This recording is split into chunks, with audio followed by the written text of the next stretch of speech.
Good morning, everyone. My name is Eli Pellegrino. Brent Lawson is also here. We're just gonna give people a couple more minutes to hop on. I saw that there were 133 people registered, and I only see 83 people currently here.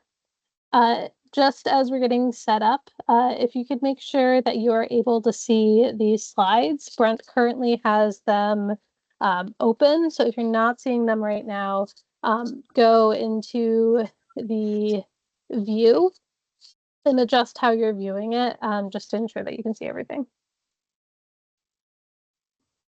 Additionally, there is a chat for this webinar.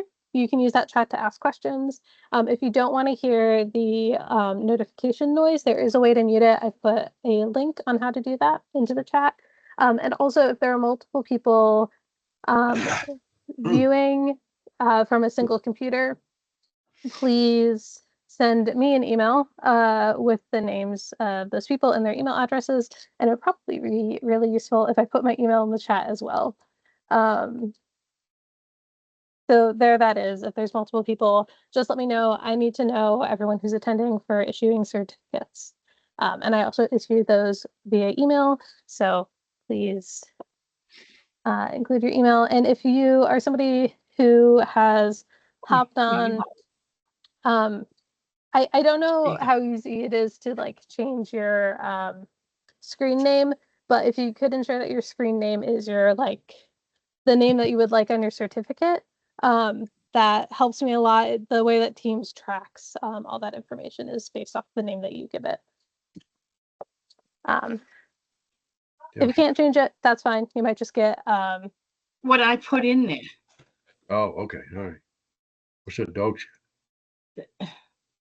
If for whatever reason it's difficult to change, feel free to just send me an email.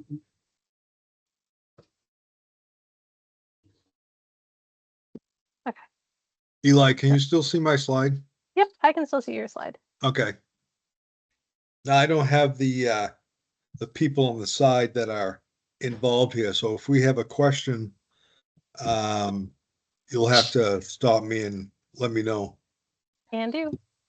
Hey, I've Brent. also Yeah. Hey, Brent, this is Tom Jones. I'm with Jack Lord. We're over to our buddy Pat Carroll's house, watching it on his computer, and we don't know how do we sign up. So I just want you to know that we are here.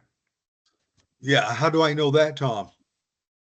Well, what do I have to do? He's looking at you, Tom. I'm an imposter, Brent.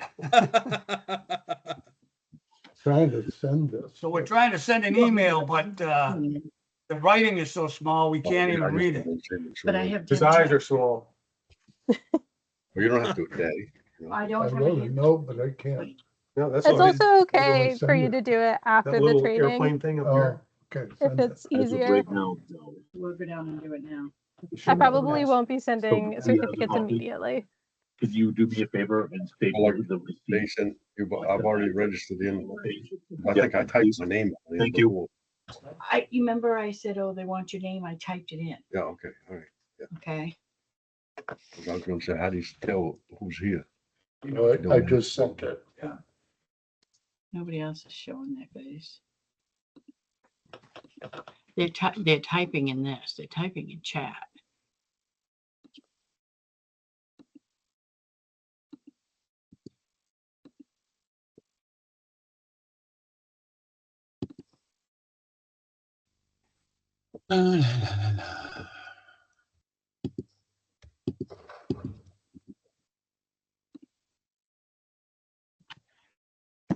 So Eli, do you want everybody to mute their mics until they have a question, or Um, are we okay?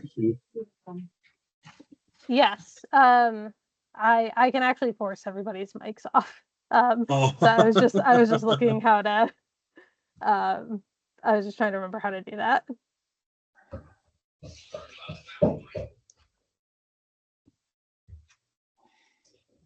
And I only asked that because of what we just went through. You had 3 or 4 people talking at the same time. I know.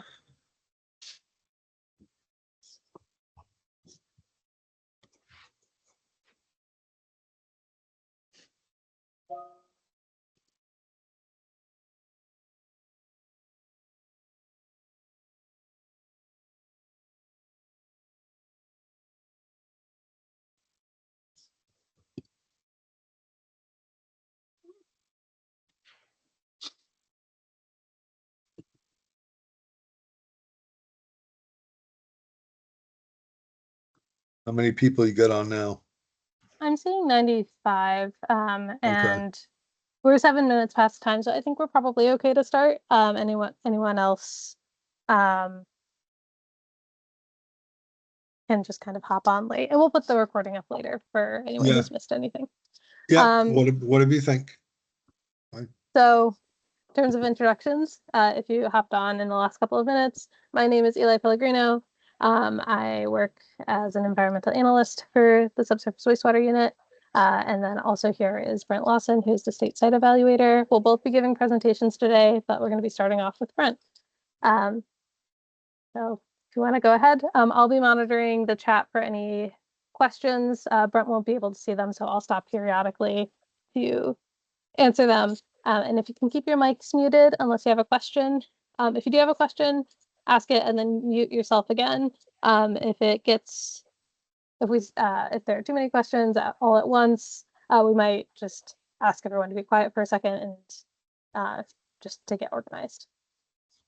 Right? So am I on the screen as well? Can they see me? Yeah. Okay, Depending on how they have their view set up, they should be able to see both you and the slides. yeah, okay. Are we ready? Good, Adrian.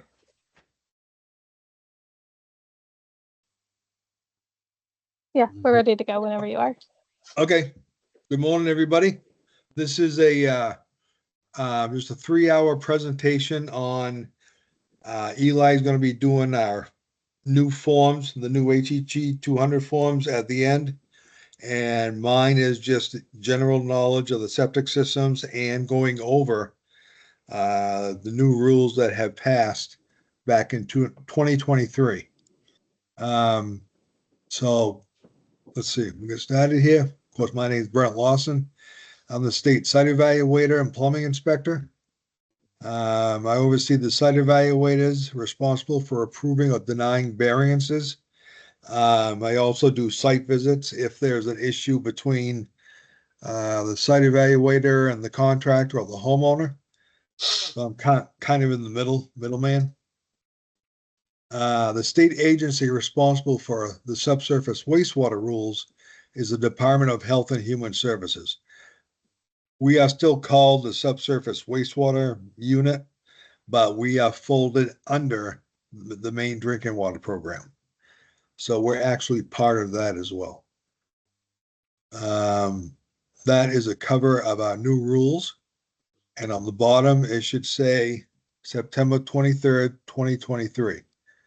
So if you don't have that, then you got the wrong code. So that's the last updated one that we have. That's what we're using. That's our homepage. You can punch in either that or you can punch in Maine Subsurface Wastewater. That'll bring it up too. Maybe Maine Septic Systems. That'll bring it up too. And there's a bunch of different ways you can do it. But that'll go right to our homepage, which has a bunch of stuff and that's what it looks like. So under that, it has everything from, cemeteries, cremation, forms for download, training dates, publications. On the right-hand side, it has our team contacts, which everybody that's in our unit, they'll have their phone number and email address. Under that, we have the rules.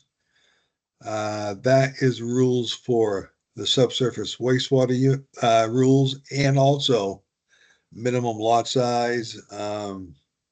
Seasonal conversion is now folded into the main body of our subsurface wastewater rules. So we don't have that separate book anymore. But there's other, different books that have the rules in it. And it's a good resource for you to check on stuff. If you don't, then of course you can always call our department and we'll get your question answered. Also licensing and certification. So that's if you want to look up site evaluator is a different table, but this one is like, the installers and the inspectors, third-party inspectors. If you want to look to see if they're on our database, that will do it.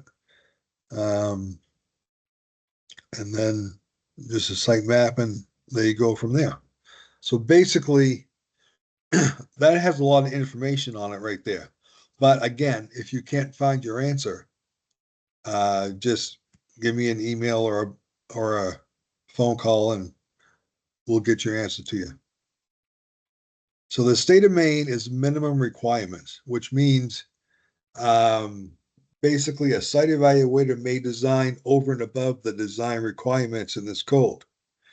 So if the house being built is a 2-bedroom and the site evaluator, even if like he talks to the homeowner, says, well, we may be adding a bedroom later on, it's a good idea for the site evaluator to design it for 3 bedrooms.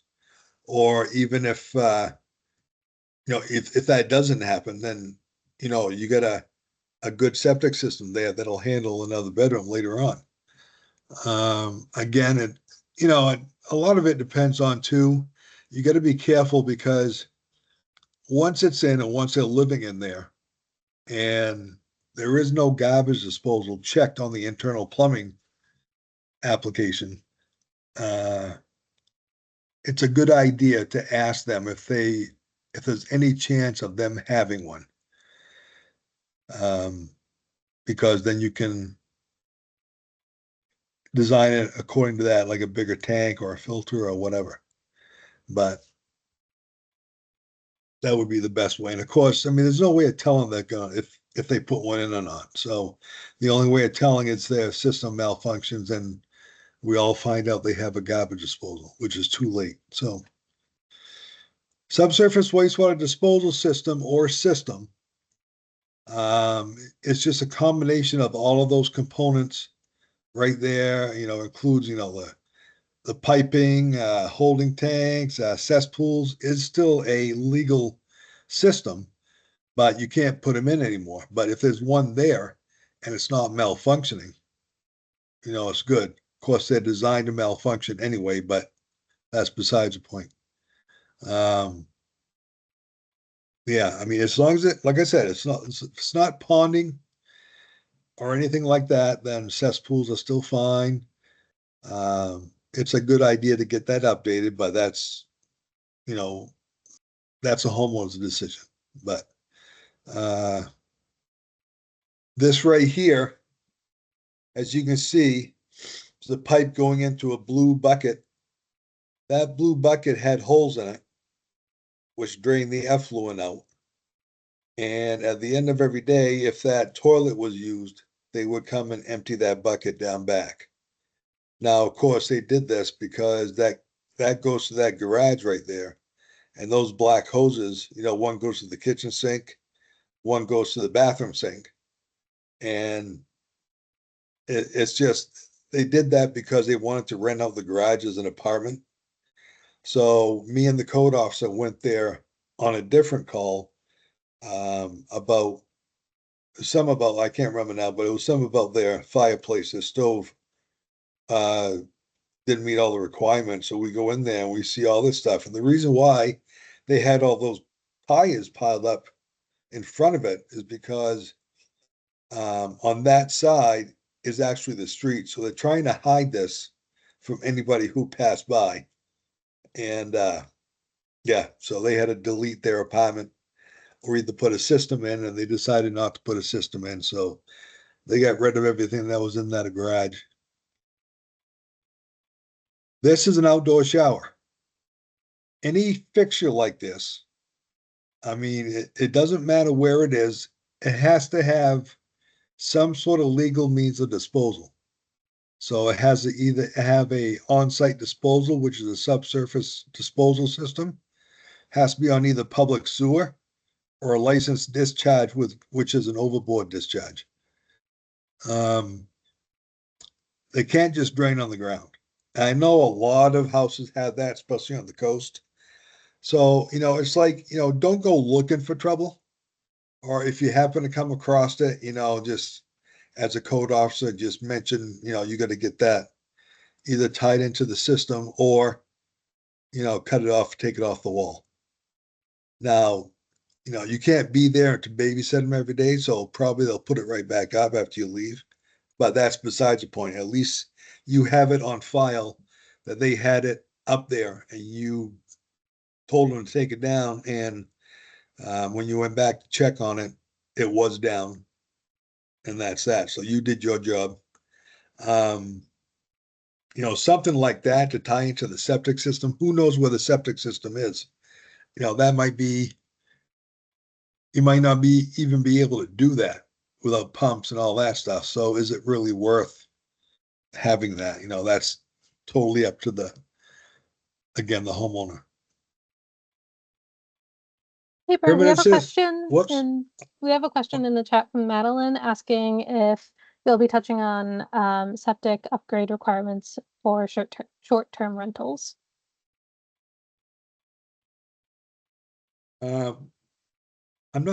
I don't think so, but I mean, does she have a specific question?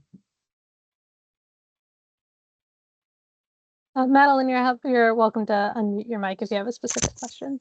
Thank you so much. I know that there was mention of needing to increase septic for short-term rental. So the typical bedroom size, gallon size, doesn't apply for short-term rentals since folks are likely to be using more than a typical family might. But there wasn't Right. any actual guidance on what an increased septic size means or, Yeah. what the increase is. Okay. And we left that totally up to the site evaluator. Depending on the situation, the site evaluator has it within his or her rights to, like, say they had a regular 2-bedroom house and another bedroom was like what you said, the extra, and the site evaluator can actually design the system or expand the system, 1 bedroom or 2 bedrooms. I mean, it really, it kind of all depends as far as the site evaluator goes. I mean, is it is it on the coast? Is it up in the Maine woods? Where is it? Is it going to get a lot of traffic? Probably on the coast is probably going to get a lot of traffic than, maybe up in Augusta or something like that. But that's why we left it up to the site evaluator.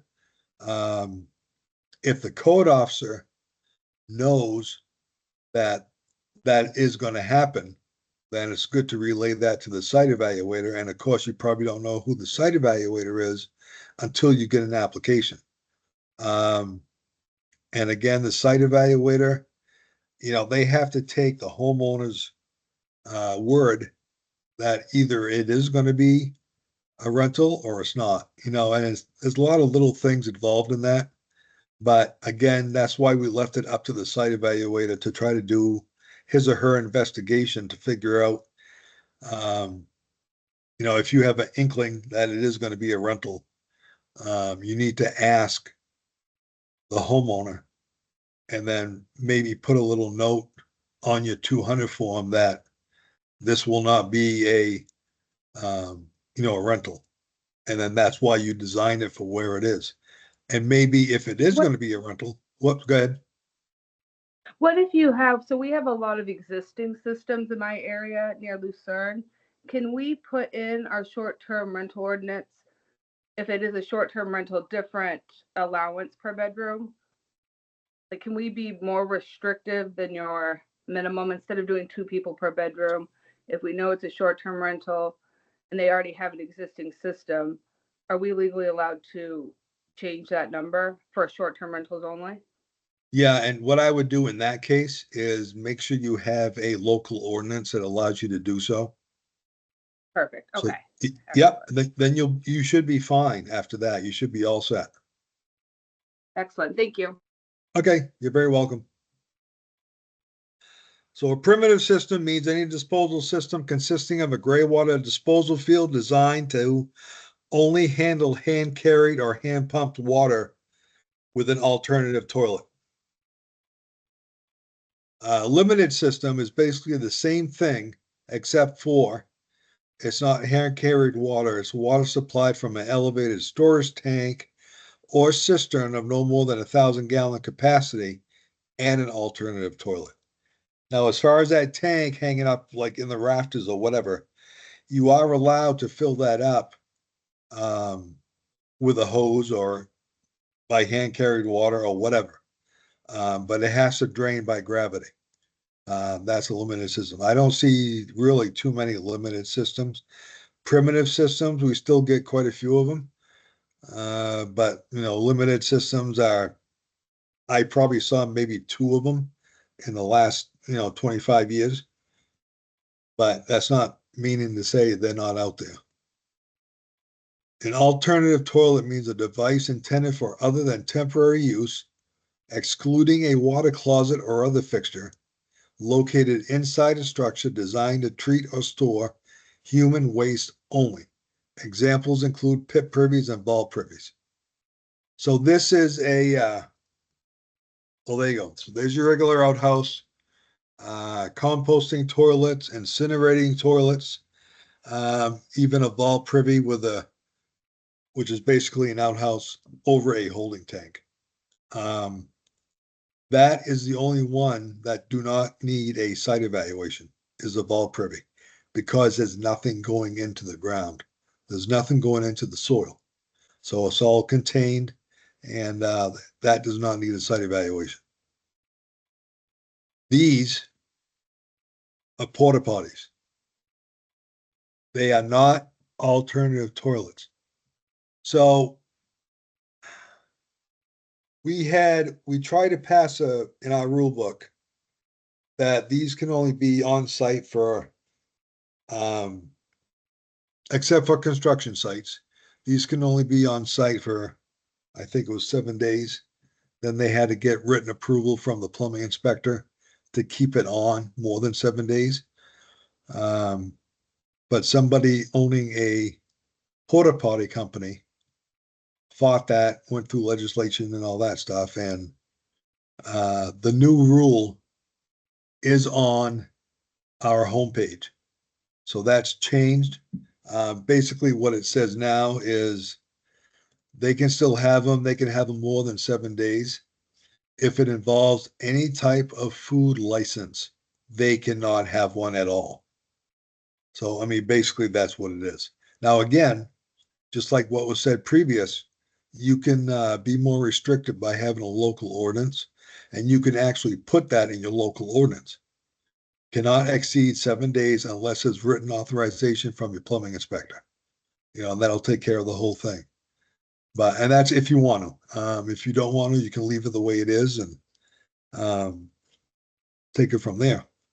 Now, of course, temporary portable toilets, typically at social functions or work sites, outdoor gatherings, just like they've always been. We run across these being used as a primary toilet. Again, it's not an alternative toilet, so it's not like they have any toilet at all. Actually, it's like invisible.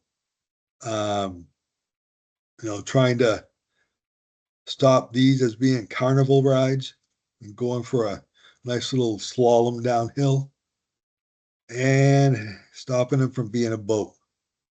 So this is where it gets real bad, is when they're in the shoreland zone and a little flood comes up and all that contents empties out into wherever it is. That's what we were trying to stop, but evidently somebody thought it wasn't that important, so that's what they did. And that's the legislation right there, if you want to read it. LD 2201, Public Law 2023, allows portable toilets beyond maximum 7 days and lifts the requirement for written approval by a licensed plumbing inspector. The amended rules on our homepage, just like I said. A site evaluation is needed for a full system, a gray water system, a disposal field only, a primitive system, a limited system, and a site evaluation is not needed for replacement septic tanks. Now, if you have a septic tank that they want to replace in the same place and there's no variances, we do have on our homepage just a replacement tank form only. I think it's HHE 200A. I'm not quite sure of that, but all the forms have the number right beside it and what it's for. But and this is, I think it's just a 1-page thing, and then this is just for permitting and inspection purposes that the municipality can put that right in their map and lot folder. Hey, Brent, we have 2 questions. Yep. First is one from Tyler, who has put it in the chat. He is asking about new state requirements for the septic inspectors. Tyler, if you want to like hop on and explain your question and unmute yourself, you can do that. And then after that, Luke has a hand raised. Okay. Can you hear me? Yes. Yeah. There's a little bit of an echo though. Yeah, I turned it down. So I There you guess go. my question is just, I've heard that there's going to be a second form that we might have to fill out, because of course we do our own inspection report for our customers. And from what I understand, there's going to be a second form. Is that correct? That we're going to fill out that the state wants to have? I haven't Or is heard the second- anything. I haven't heard anything about that. Okay, well that's good. I'm not saying it's not true, but I mean, where did it trickle down from another company or? Didn't you read that? Yeah. I think one of the designers told us they read something to that effect, and maybe it's just a rumor. Yeah, I mean, all I can say is just keep your eye out for it. But I mean, I sure. haven't heard anything from that yet. So we'll see. We do have my second question.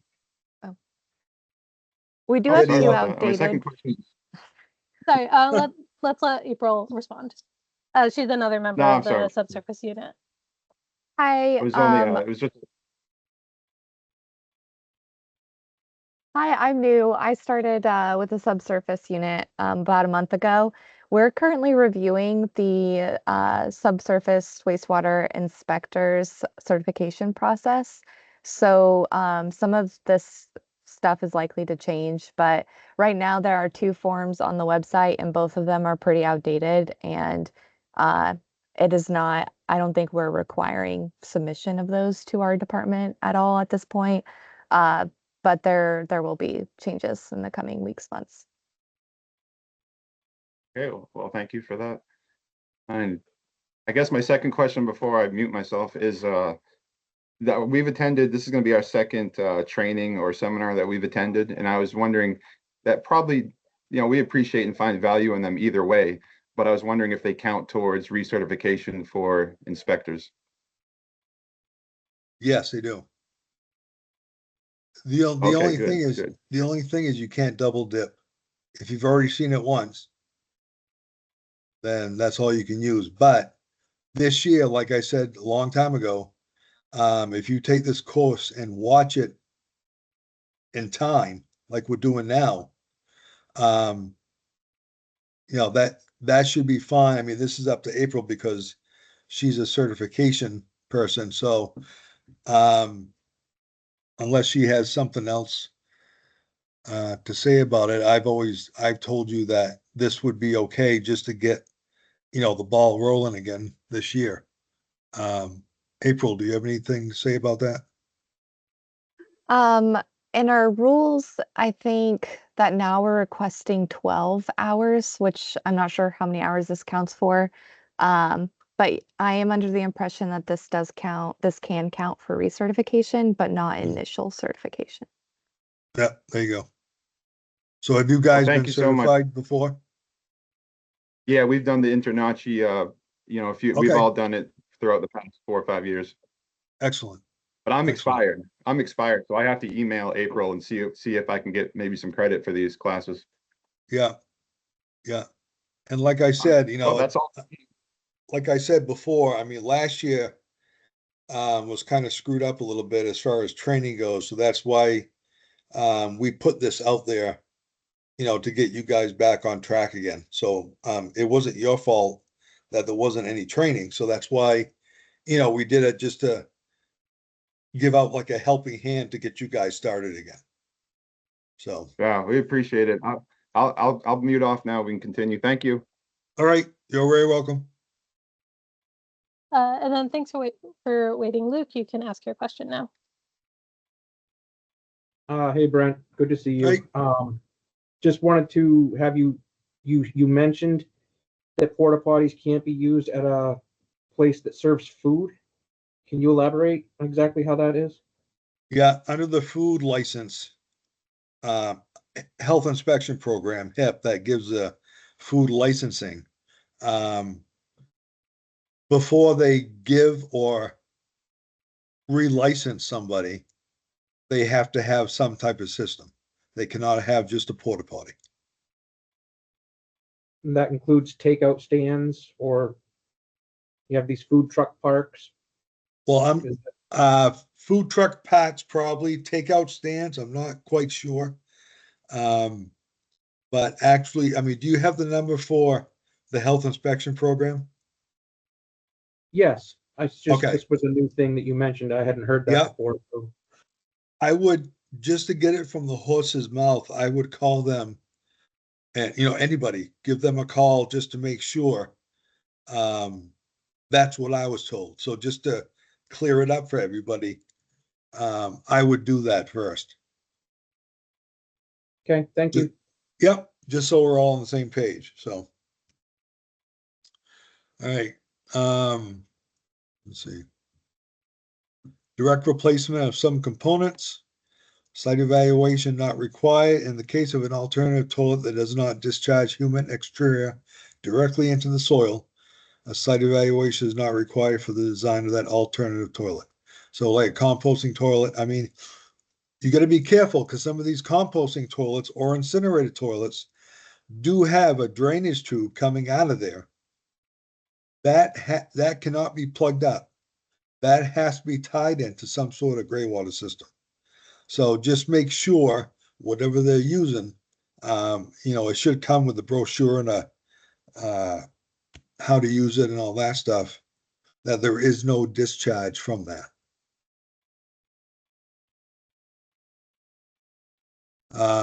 If a limited or primitive system is designed and installed, a backup system reserve area is required. So on the same 200 form application, if they're designing a primitive system, they have to designate an area which would handle a first-time system. Like in this right here, you have your house, you have your gray water disposal field, your primitive system, you have your alternative toilet. In that same application has to be something like this. That's all it has to be. Just a square that says first-time system criteria for future disposal area. And once that application is permitted, that area cannot be touched by anything. Nobody can drill a well there. Nobody can put some kind of shed on it or anything. That has to remain clear, so that can be used later on if so desired. And that permit is what protects that area, the permit for the primitive system. So as far as setbacks go, that is considered a disposal field, the area under the outhouse. So from the well, you're measuring basically from the outhouse to the well, which on the first time system has to be 100 feet. The application is complete and an LPI may issue the permit. So you get permit fees. I threw in the internal permit fees as well. $10 a fixture, not to exceed $40 for the minimum charge. Underneath that, a non-engineered subsurface wastewater disposal system fee.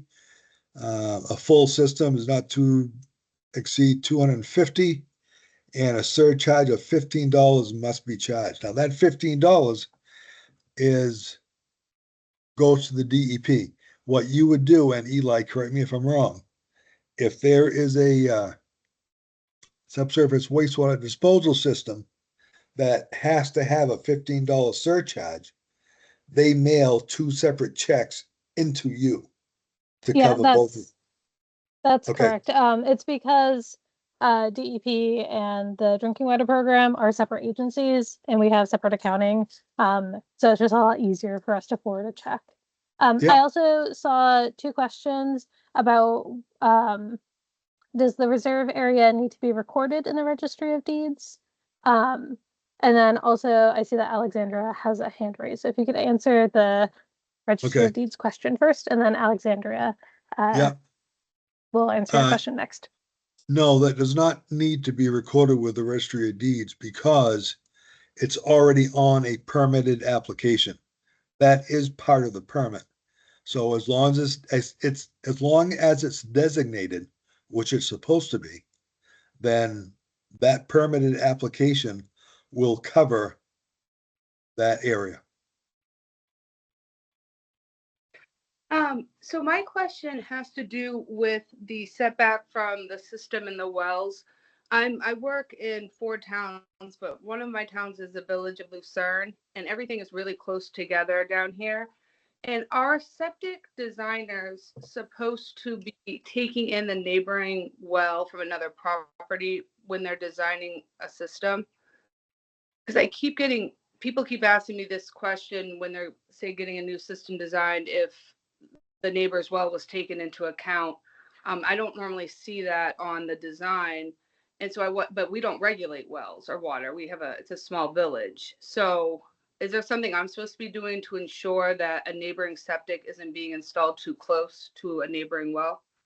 Yeah, you should be checking the actual design because the site evaluators are supposed to put on the design anything within 100 feet of that septic system. So, Okay. So if I don't see that, maybe I should call them up and say, hey, did you take into account, Joe's well next door? Okay. Right. Okay. Yeah, because if they don't, they're going to put it on their design. And also, that will probably become a variance that you would have to sign off on. Right. That makes sense. Okay. Thank you. All right. You're welcome. So let's go. Okay. So what is a complete system? Whoops. A complete system is basically considered a disposal area or field, a septic tank, and maybe a pump station. So that can be included in a complete system. So there's your $250. If it's 2 septic tanks and a disposal field, what would have to be charged is a complete disposal area or disposal field, which is $250, plus another $150 for that extra septic tank, plus the $15 surcharge. So any extra components besides what I just listed off should be added to that fee for the septic system.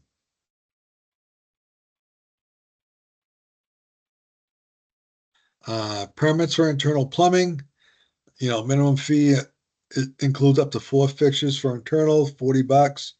Each fixture is $10 and a permit transfer is $10. A permit transfer, all that is you have an internal plumbing application that was filled out by, let's say, Bruce McGuire. He's a master plumber and he takes that permit out. But let's say the homeowners and him got in an argument and he quit. So the homeowners or the new plumber has to come in and fill out a permit transfer, which is basically all the information, but his name is on it, and that has to get re-permitted.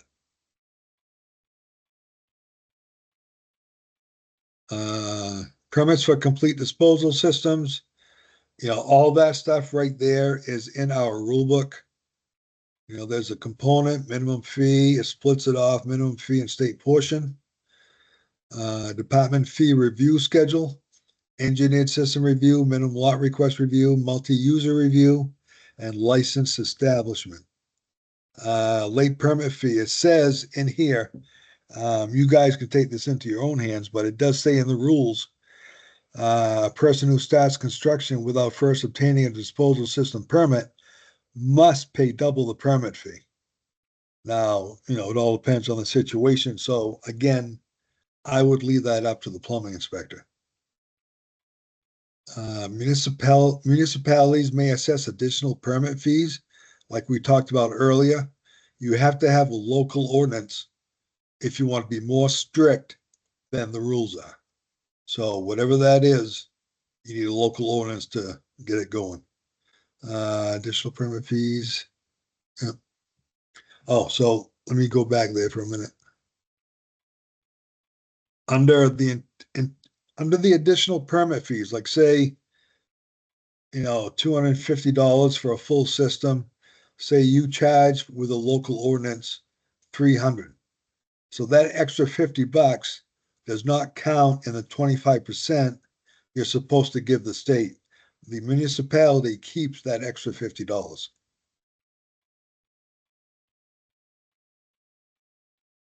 Permit is valid if work is commenced within how many months? Just somebody unmute your mic and tell me. 24. 24. Hey, good job. 24 months. The person allowed to revoke a plumbing permit is the local plumbing inspector. That's the only person that can do so. Permits are not required for maintenance of a pump, repairing a leak in a septic tank or pump station, unclogging a stoppage. The municipality shall keep records as long as the septic system is in existence. So it could be installed in 1980. You should still have that septic system requirement in your map and lot folder. Maybe you don't, you probably don't, but it's supposed to be in there. Governmental organization issues permits for the filling and dredging of wetland and alterations is a Corps of Engineers. That is also if there's setbacks, if you encroach on a wetland with a septic system, that's under the rules. If it's too close, it has to go through them. Usually it's fine. It can just go with the variance through us, but the plumbing inspector has every right to pass that on to the Army Corps of Engineers, see if it's okay with them. Usually it is. Hey, Brent, I have a question. Okay. Can you replace a distribution box without a permit? Well, no, that is a component, so that would be $30, I believe it is. Mhm. So that, yes, that has to be permitted. And the only reason that has to be permitted, you can actually frig up the installation on a D box.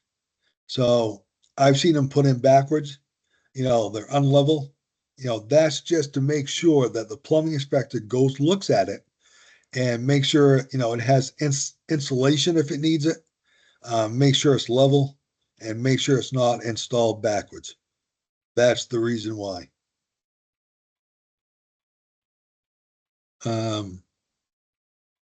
Okay, so this is basically all systems located outside the shoreline area of a major watercourse has to have 9 inches minimum soil depth before it hits a restrictive layer.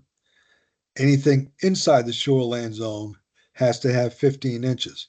So on the left-hand side, you can see outside the shoreline zone, if you dig your shovel down 9 inches, you should be clear of any restrictive layer.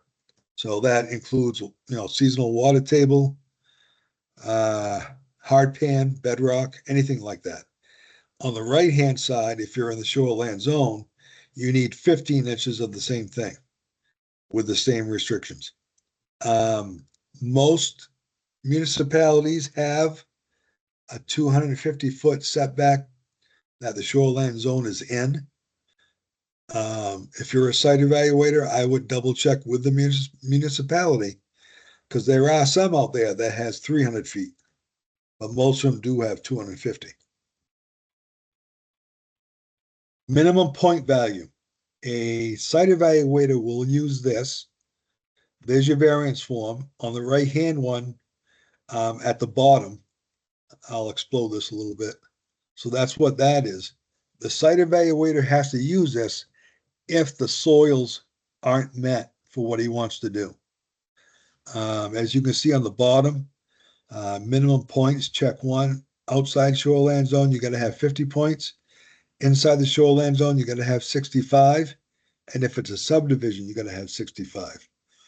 So these points right here come from these tables that are within our rule book.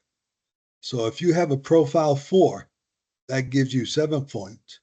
If you have 15 inches to the seasonal groundwater table, that gives you 20. So, you go through all these tables and add up all these points.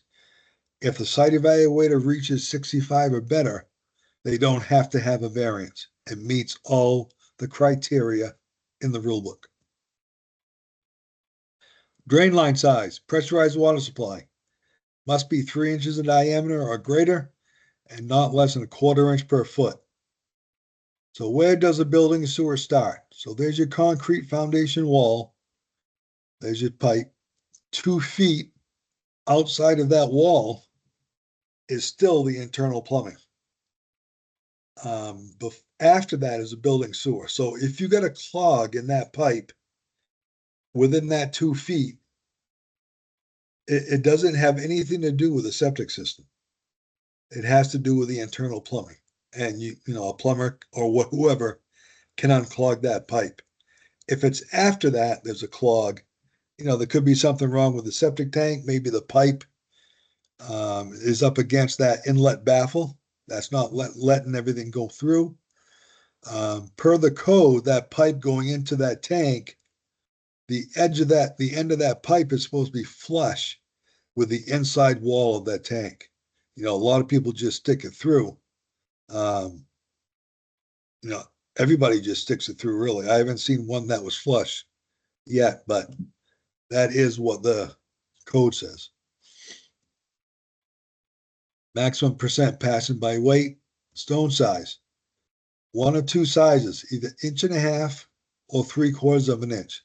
That's all that can be used, one or the other. Reduction in setback between private potable wells and disposal fields. Table 8A in our rules says on the left-hand side, depth of well casing or liner seal below the ground level. So let's go with 55 feet. Say the disposal field is getting 55 feet to the well. As long as they have to the right 80 feet of casing, they're good. So that would not be a variance. So as long as they can meet that and prove it with a letter from the well driller or whatever, then, they're good. They don't need to make out a variance. Replacement structure is not considered to be a replacement structure if it's used to replace the original structure or in exchange with another structure with a design flow that does not constitute an expansion. That means you got a 3-bedroom home right there.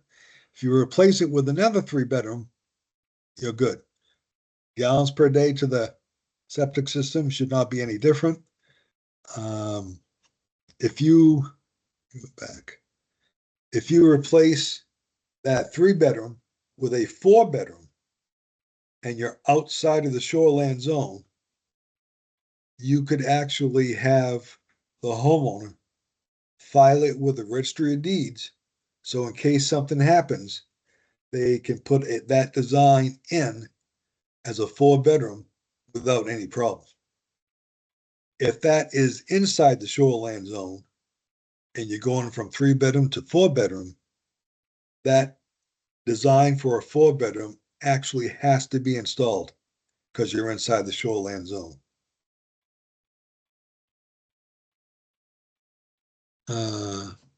Again, permits for complete systems, we've already seen that.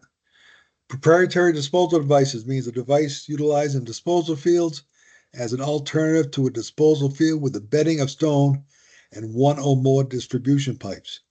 So that includes infiltrators, Elgin end drains, and Presby pipes.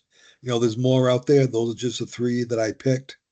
Those are proprietary devices. And not all of these are created equal. So if you have these same 3, it doesn't mean that the installer can go, well, the homeowner doesn't like infiltrators, he likes Presbys. So we're going to put those in instead. That's fine, but the site evaluator has to revise the plan because that could be encroaching on, setbacks or whatever. So that just has to be put in. And as far as the plumbing inspector goes, he or she has to inspect according to what the site evaluation says, the 200 form. So if infiltrators are on that design and Presbys are put in, then, the plumbing inspector is not supposed to pass it. And they have to go back to the site evaluator. Hey, Brent, I have a couple more questions for you. Slash statements. Tyler says, we clear inlet clogs all the time due to the overextended inlets into the tank. Yep. Don asks, can you bring back the sieve size? And Tom asked, can you tear down a structure and use the old system? And I can reread you those if you need me to. All right. He wants what? Bring back the sieve size, he said? Yeah. And also, just so you guys know, Brent's PowerPoint is on our website. I'll put a link to it in the chat.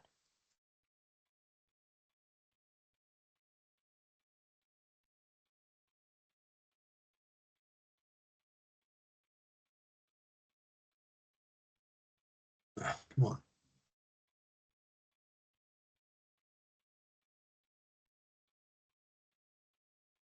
You're getting there. Yeah. One more. That.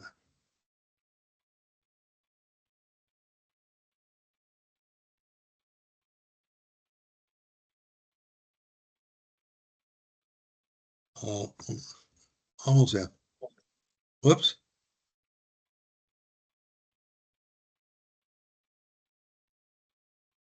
There you go. That's the stone size for stone. And as far as Tom's question goes, I don't see why you can't tear down a house and put the same house up with the same amount of bedrooms in it, as long as the system isn't malfunctioning. And I would say as long as I think probably a lot of people are considering that, well, it doesn't meet today's rules. Well, it's just like that one. I mean, if you're switching out a 3-bedroom home with another 3-bedroom home, you really don't have to do anything with the septic system. So I would assume that would be the same way with a stick-built house. But again, it has to go through the plumbing inspector first. They are the local authority. Hey, Brent, can I chime in on that? This is Kate. Hi. Yeah. Hi. Hi. So, a lot of our older homes, we don't have anything on record. And if people can't supply something that it was approved by us way back when, where, we have that state website now where they can research it. If they can't provide that it's in the ground and approved by the town, then we normally would have them do something like you and I have just spoken about recently with the Registry of Deeds. So and that's a good point. Yeah, that's a good point. And if it's, if that house or whatever it is, has been there since, the 50s, I mean, the plumbing inspector has every right to make them put a new system in as well. But if there is no record, you got to have something on file with, recording it with the registry of deeds and putting that in your map and lot folder is the perfect way to overcome that. I see that George has a question. So if you want to unmute yourself and ask, you can go ahead and do that. Table 12B restricts 3/4 to 1.5 inches, and I've got a contractor that has his own crusher, and he makes 1 inch because he uses that around the foundation, and he's already got it set for 1 inch. He can't use that in a stone bed system. No. Unless the site evaluator wants to make out specific size on the plan. So if I listed as 1 inch, 3/4 to 1 inch, that would be allowed. Well, are you saying like to mix them? No, 'Cause you I'm saying can't- that his crusher is set up to crush is 1 inch stone as opposed to 3/4 or 1.5 inches. And it's as anybody who shoveled 1.5 inch stone, it ain't fun. Right. So Right. he does 1 inch stone and he uses that around the foundation for foundation drain as well as the stone bed systems. Yeah. And if I specify in the design 3/4 to 1 inch, am I allowing him to use 1 inch in violation of 12B? I would say 3/4 to 1. I would actually put that on a variance form just so it covers everybody. Okay. I mean, I don't have a problem with it. Right. But the actual stone size it doesn't say, 3/4 to 1.5 inches. Right. So, I mean, and that's the thing. We want everything to cover me. We want everything to cover you as a site evaluator. And of course, everything to cover the installer. So if that gets put on a variance and the state approves it, then I don't think there would be an argument. So that would require state approval as opposed to local? I don't know, because that's really never come up yet, but I mean, I would be happy with local. One contractor does that. And I don't do an awful lot with him. So go ahead. Yeah. I mean, I would be happy with a local approval. And if the local municipality doesn't feel comfortable in doing that, then they can just send it up to us. Okay. Yep. Thank you. Yep. You're welcome. We have 2 more questions. Cynthia, you can go, and then Tyler.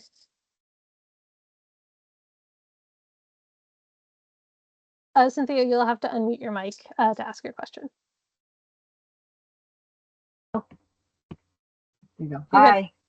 Yeah, this is Corinne. I was wondering with the replacement of a 3-bedroom home for a 3-bedroom home, if the septic inspection papers that you have when you're buying a new home, that they have an inspector go through the tank and through the field would suffice, or if everything was working properly to go ahead and connect the 3-bedroom home. If there's a failed field, to replace it.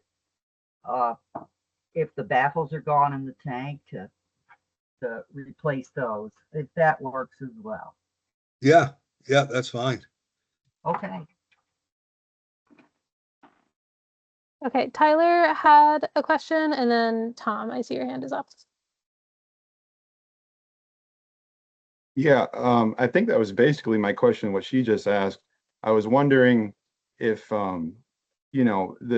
go to inspect a home and they're looking to build, rebuild, and there's no design on file. Maybe it's older, you don't know if it was somebody doing it like a moonlight job, but everything looks good. It appears to function.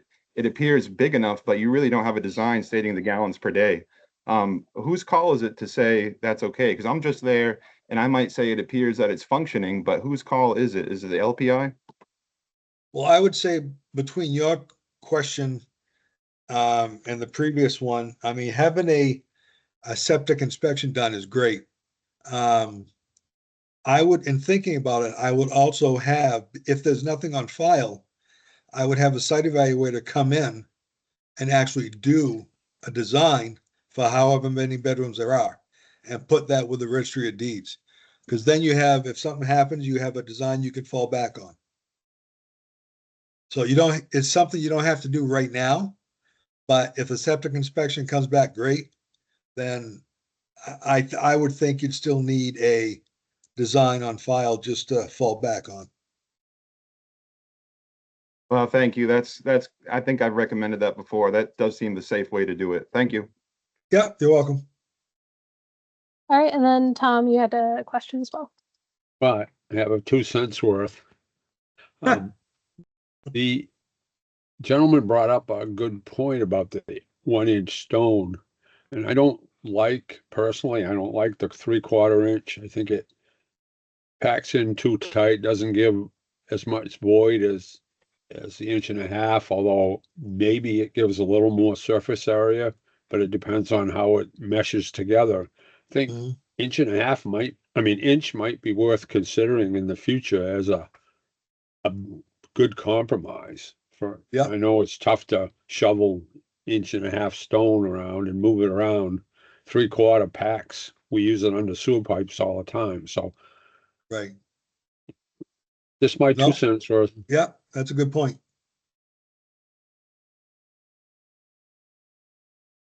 Thank you. You're welcome.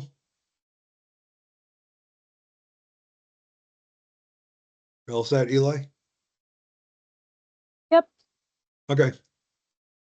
So garbage disposals. Of course, it's a crapshoot. I mean, you don't know if they're honest with you and they are going to put one in, they'll let you know. If not, then they'll put one in after. But you know, with that, it's got to be either, you know, the tank size has to have it has to be a larger capacity, or you know, the filter has to be put in on the outlet filter.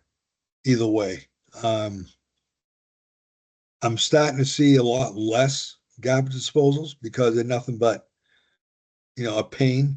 Because if you have that filter in there, you know, that's something, unless you want it, that's something you got to go in at least once a year and take that filter out and clean it and put it back in. So it's just a maintenance thing. If you have a bigger tank, that's fine, but still, you know, stuff could get past that. And I mean, it's up to the homeowner, of course. I mean, like my 2 cents was I wouldn't have one because it's just something else that can go wrong, basically. Building sewer extends from the end of the building drain to a public sewer, septic tank, or other disposal. Effluent line means the pipe used to convey septic tank effluent from the tank to the disposal field. So there's your basically from your house to your tank to the field. You know, there's your 2 feet out. Anything before that's called the building drain. After that's called the building sewer that goes to the tank. And then there's a septic tank and the effluent line comes out of there and goes to the field. Pitch of the building drain, 1/4 inch per foot. Pitch of the building sewer is a 1/4 inch per foot. And of course, that's because there's solids coming down in there to the tank. Pitch of the effluent line is a gravity line. Basically, it's just gray water, hopefully. That's an 1/8 inch per foot. And pitch of the septic tank is level. So you just got to make sure, you know, having that septic tank level that has to be done. Because if it's out of level, it's going to mess the whole system up. And if it, again, just like a D-box, if it's put in backwards, it's going to do the same thing, which there have been some put in backwards. Trench installation of a infiltrator is 3 feet. Weather conditions, just like we just came out of.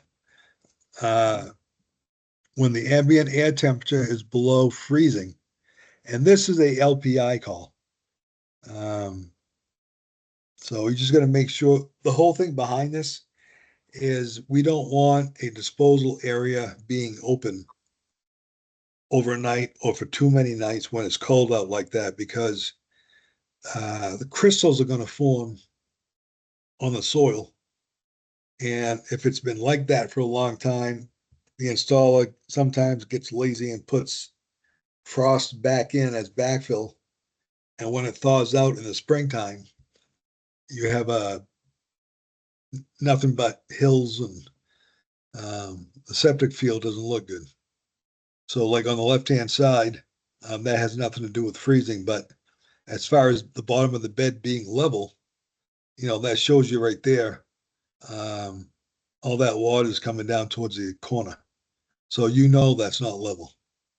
And walking from where I took the picture from to the bulldozer, that soil is so sticky that I had a couple pounds of soil on each boot, and it was pretty bad. 2 inspections. Basically, the first one is after site preparation.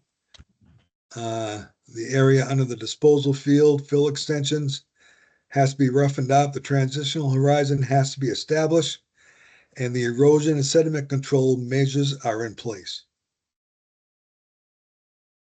Prior to covering the system, components, including stone, pipes, proprietary devices, tanks, filter fabric, and fill beneath the side of the disposal area, but before backfill is placed above the disposal system components. This inspection must include any curtain drains, diversion ditches, berms, or other measures outlined in the design to improve the function of the system. These can be mixed and matched.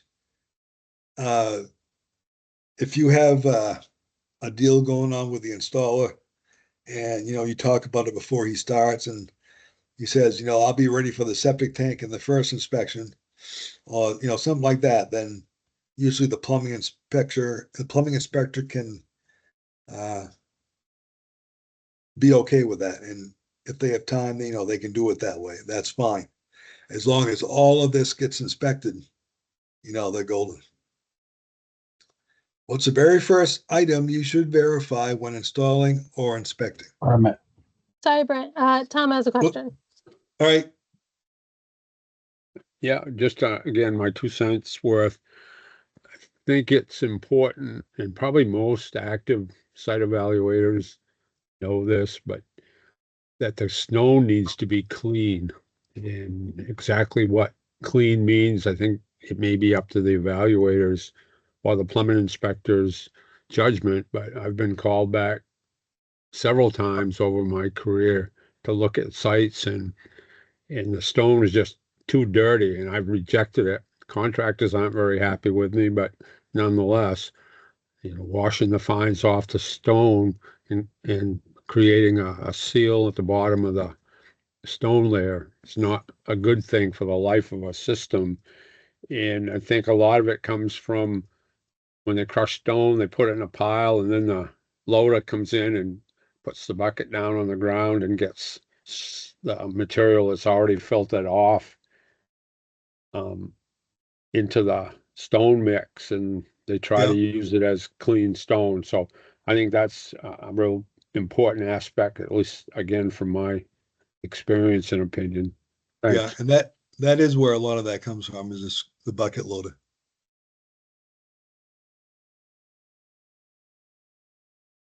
Anybody else? Yes, I see that there's a question from Heather. Okay. Hi, this is Heather. I'm a site evaluator. Tom, are you a LPI?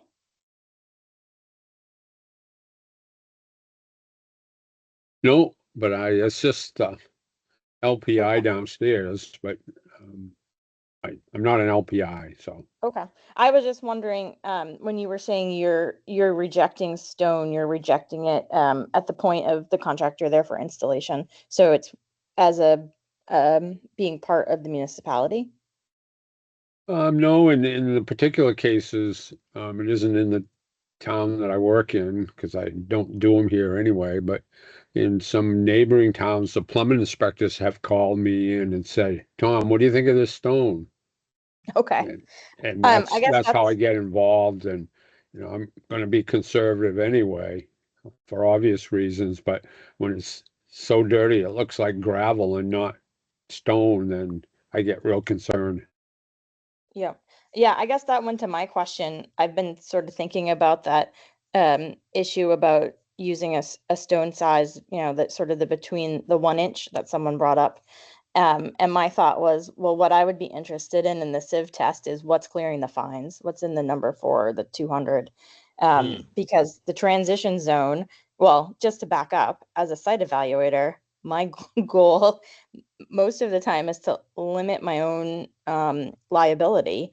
As Brent says, these are minimum design requirements. So if you think a site needs more than what's in the code, you want a system that's not going to fail. And yes, if you ask your client if they are going to put in a garbage disposal and they say no, like I need to have that checked off so that if a system fails because they need to, the tank's not as big as it should be, and so you get solids getting out into a leach field and failing, that it's not my fault that they didn't go with the system that I designed. So I think a lot too about the transition zone being the tough place and the expensive spot for failure for homeowners. And right, having a mucky transition zone frost is tough with that. But also I was thinking you put too many fines in your stone, and you can, basically ruin a field out of the gate. So I always spec double washed, and even sometimes that seems to show up dirty, I would say. But I'm often not there to see a system installed. It is the LPI that's present. So, I mean, I actually come from a civil engineering background and worked really big jobs before I did these little jobs. And so I came from a world where sieve tests, slump tests, density tests were part of doing business on big jobs. And so can an LPI ask for a sieve analysis, or can you just reject it if it, as you say, looks dirty? But that's really somebody's experience or gut saying this looks like the fine is not passing what would be the sieve test. And then it's hard that there's no sieve test for 1 inch. It's only spec'd for 3/4 and 1.5. So Brent, I don't know if you could speak to that for me. Well, the LPI can ask for anything. I mean, if they think it's not quite right, they can ask for a sieve analysis and get a report, from the people who are doing the sieve analysis. As far as, yeah, I mean, there are no specs for the 1 inch. I don't know, because there wouldn't be anything if you did that, there wouldn't be anything to back you up in court. I just thought of that when she was saying that. So that would be the biggest thing. So if a site evaluator says, specs out 1 inch, I mean, it's okay for him or her to do that, because that's in between what we're trying to do. But to have something like what's in the rules, like if you said 3/4 stone and they use 3/4 stone and it turned out to be 1 inch, then, that's not what you spec'd. But if I'm not sure how to handle that. I mean, I wish there was something in the rules that would specify any size difference between 3/4 and 1.5 inch, but there isn't. The only thing I'm worried about is, the plumbing inspector and the site evaluators, getting called into court for some reason, like malfunction. And, they think it's because you put 1 inch stone in it instead of 3/4 1.5 inch or whatever. It's just something to think about. I mean, it's okay with me, but I can't back you up because it's not in the rules. In the comments, Luke says, as an LPI, I have rejected stone before because it was really dirty. I have also had the site evaluator come in and evaluate. It is very hard to get good, clean stone anymore. The state won't issue permits for wash plants. And then Tom Martin also has a question. Okay. Yes, good morning. I was just curious. I went through a certification process with the state last year as a contractor to install these. And I have noticed that most LPIs still aren't allowing, they want to see that initial inspection step. Is there another level to raise their level of comfort, or is it that's just their prerogative? What do you mean, more than 2 inspections? Yeah, because I think one of the basis for the initial certification was to be able to do the scarification process and install the system and then have the final inspection without having to have the 2-step process. I guess I'm still not clear what you're asking, I guess. How would I did that certification only because down in our area, as you know, the CEOs tend to, they get retired folks, so they work 1 day a week. So it's been, it's hard to put in a system, efficiently. So I went through the certification hoping to, speed that process up. But I thought the certification would allow me to be able to do to bypass the first inspection as a certified contractor. It is. how would I request that, I guess? Oh, you would request that through the plumbing inspector. Just tell them either when you're or the homeowner, I would go down and, whoever's getting the permit, say, Yeah. listen, I'm a certified installer. Would you consider, waiving the first inspection because I am? Now, it's totally up to the plumbing inspector whether they can do it or not. Some people do it and say, yeah, that's fine. It helps me out. Some people don't. So it's totally up to them. Okay, yeah, that was my question, Brent, was Okay. what, is it still a voluntary thing, or is there another level that you could do to, that you could, Oh, I raise see. their level of comfort? Yeah. No, that's it. It's still voluntary. Okay, thank you. Yep, you're welcome. So, I go think ahead. no, sorry, I was just gonna say, I think we're good to move on. Okay. So what's the first item you should verify when installing or inspecting septic system? Now, I heard before when I asked that, I heard making sure the application's permitted and all that stuff, which is true. But I was on the line of getting that if you're going out to the septic system right now, what's the first thing you should look for? And, basically it's the ERP. So elevation reference point, because everything or 99% of everything comes off of this point. So if this is wrong, then everything else is wrong. And nobody can move that except for the site evaluator. Now, a lot of times if the contractor moves it, it's either because, there's another tree in the way or there's a sand pile in the way or something. The contractor can not move the ERP, but if they want to, they can site it to another tree and put the nail there and go off that one. It'd be the same thing, but they cannot touch the original ERP. So this is, if you look on the right, the first thing you should be doing is measuring up 60 inches to make sure that's where that ERP is. Because God knows if it's been moved or whatever. And that's right where it should be on the 200 form. So basically, there's your field. There's where your ERP is. So you get 2 measurements right there. Now you're supposed to have 3. So there you go. So there's your 3 measurements or compass bearings. I have not seen compass bearings maybe once or twice since I've been doing this. And the reason why you need 3 is because if you only have the 75 and the 25 foot, you could spin that disposal area all the way around that ERP. That could be anywhere. It's that third one that locks that in place. So you know where it is. So those are huge. If those are not there, then I would kick that back to the site evaluator. Let's see. So basically, bottom of the bed, you got minus 60, 7 inches of stone. Then you got the pipe. Top of the pipe would be 49. 5 more inches of stone above that.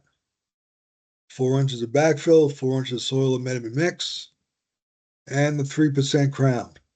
So in this diagram, the minimum stone over the piping is 1 inch.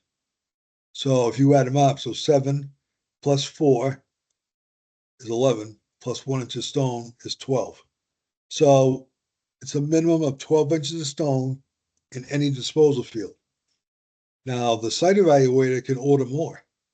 Maybe he thinks that it needs, for some reason, 15 inches. I mean, this is the things you got to pay attention to. A lot of times that won't happen, but it has happened before. So make sure you realize this. Total minimum stone thickness is 12. Who's allowed to make the patches from the design? Only the site evaluator. That is it. Another question came up a few weeks ago. You had somebody that called and said they had a site evaluator called. So they had another site evaluator do a design. And they're no longer with us.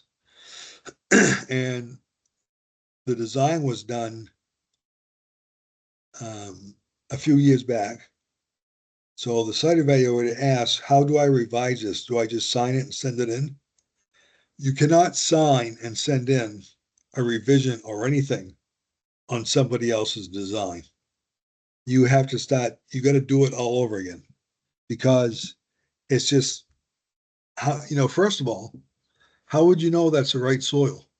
How would you know? I mean, things could have changed. If you need to go back there and make sure everything's fine. And of course, that's somebody else's design.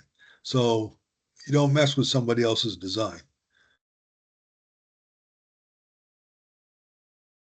So grubbing, which is basically taking the grass off of the topsoil, making sure. Now, this includes also the fill extensions.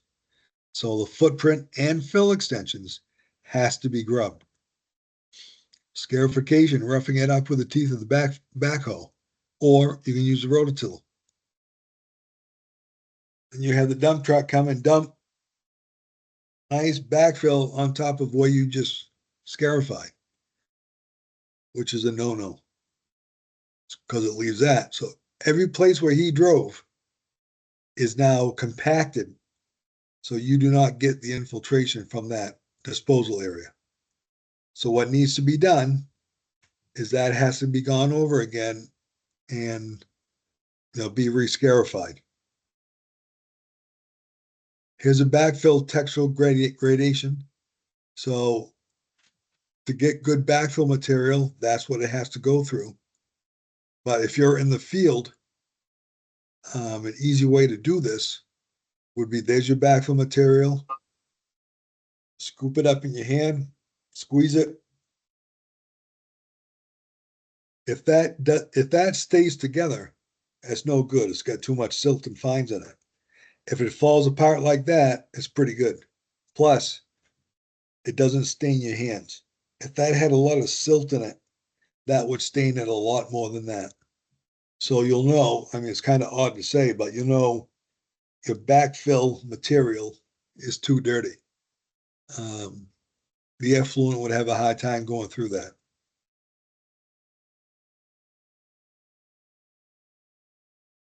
So doing the bottom of the bed, of course, this is where, so the bottom of the bed, then of course your stone comes over that, and then your, we used to say hay or filter fabric, but it's only filter fabric now. There's no more hay. So anything permitted,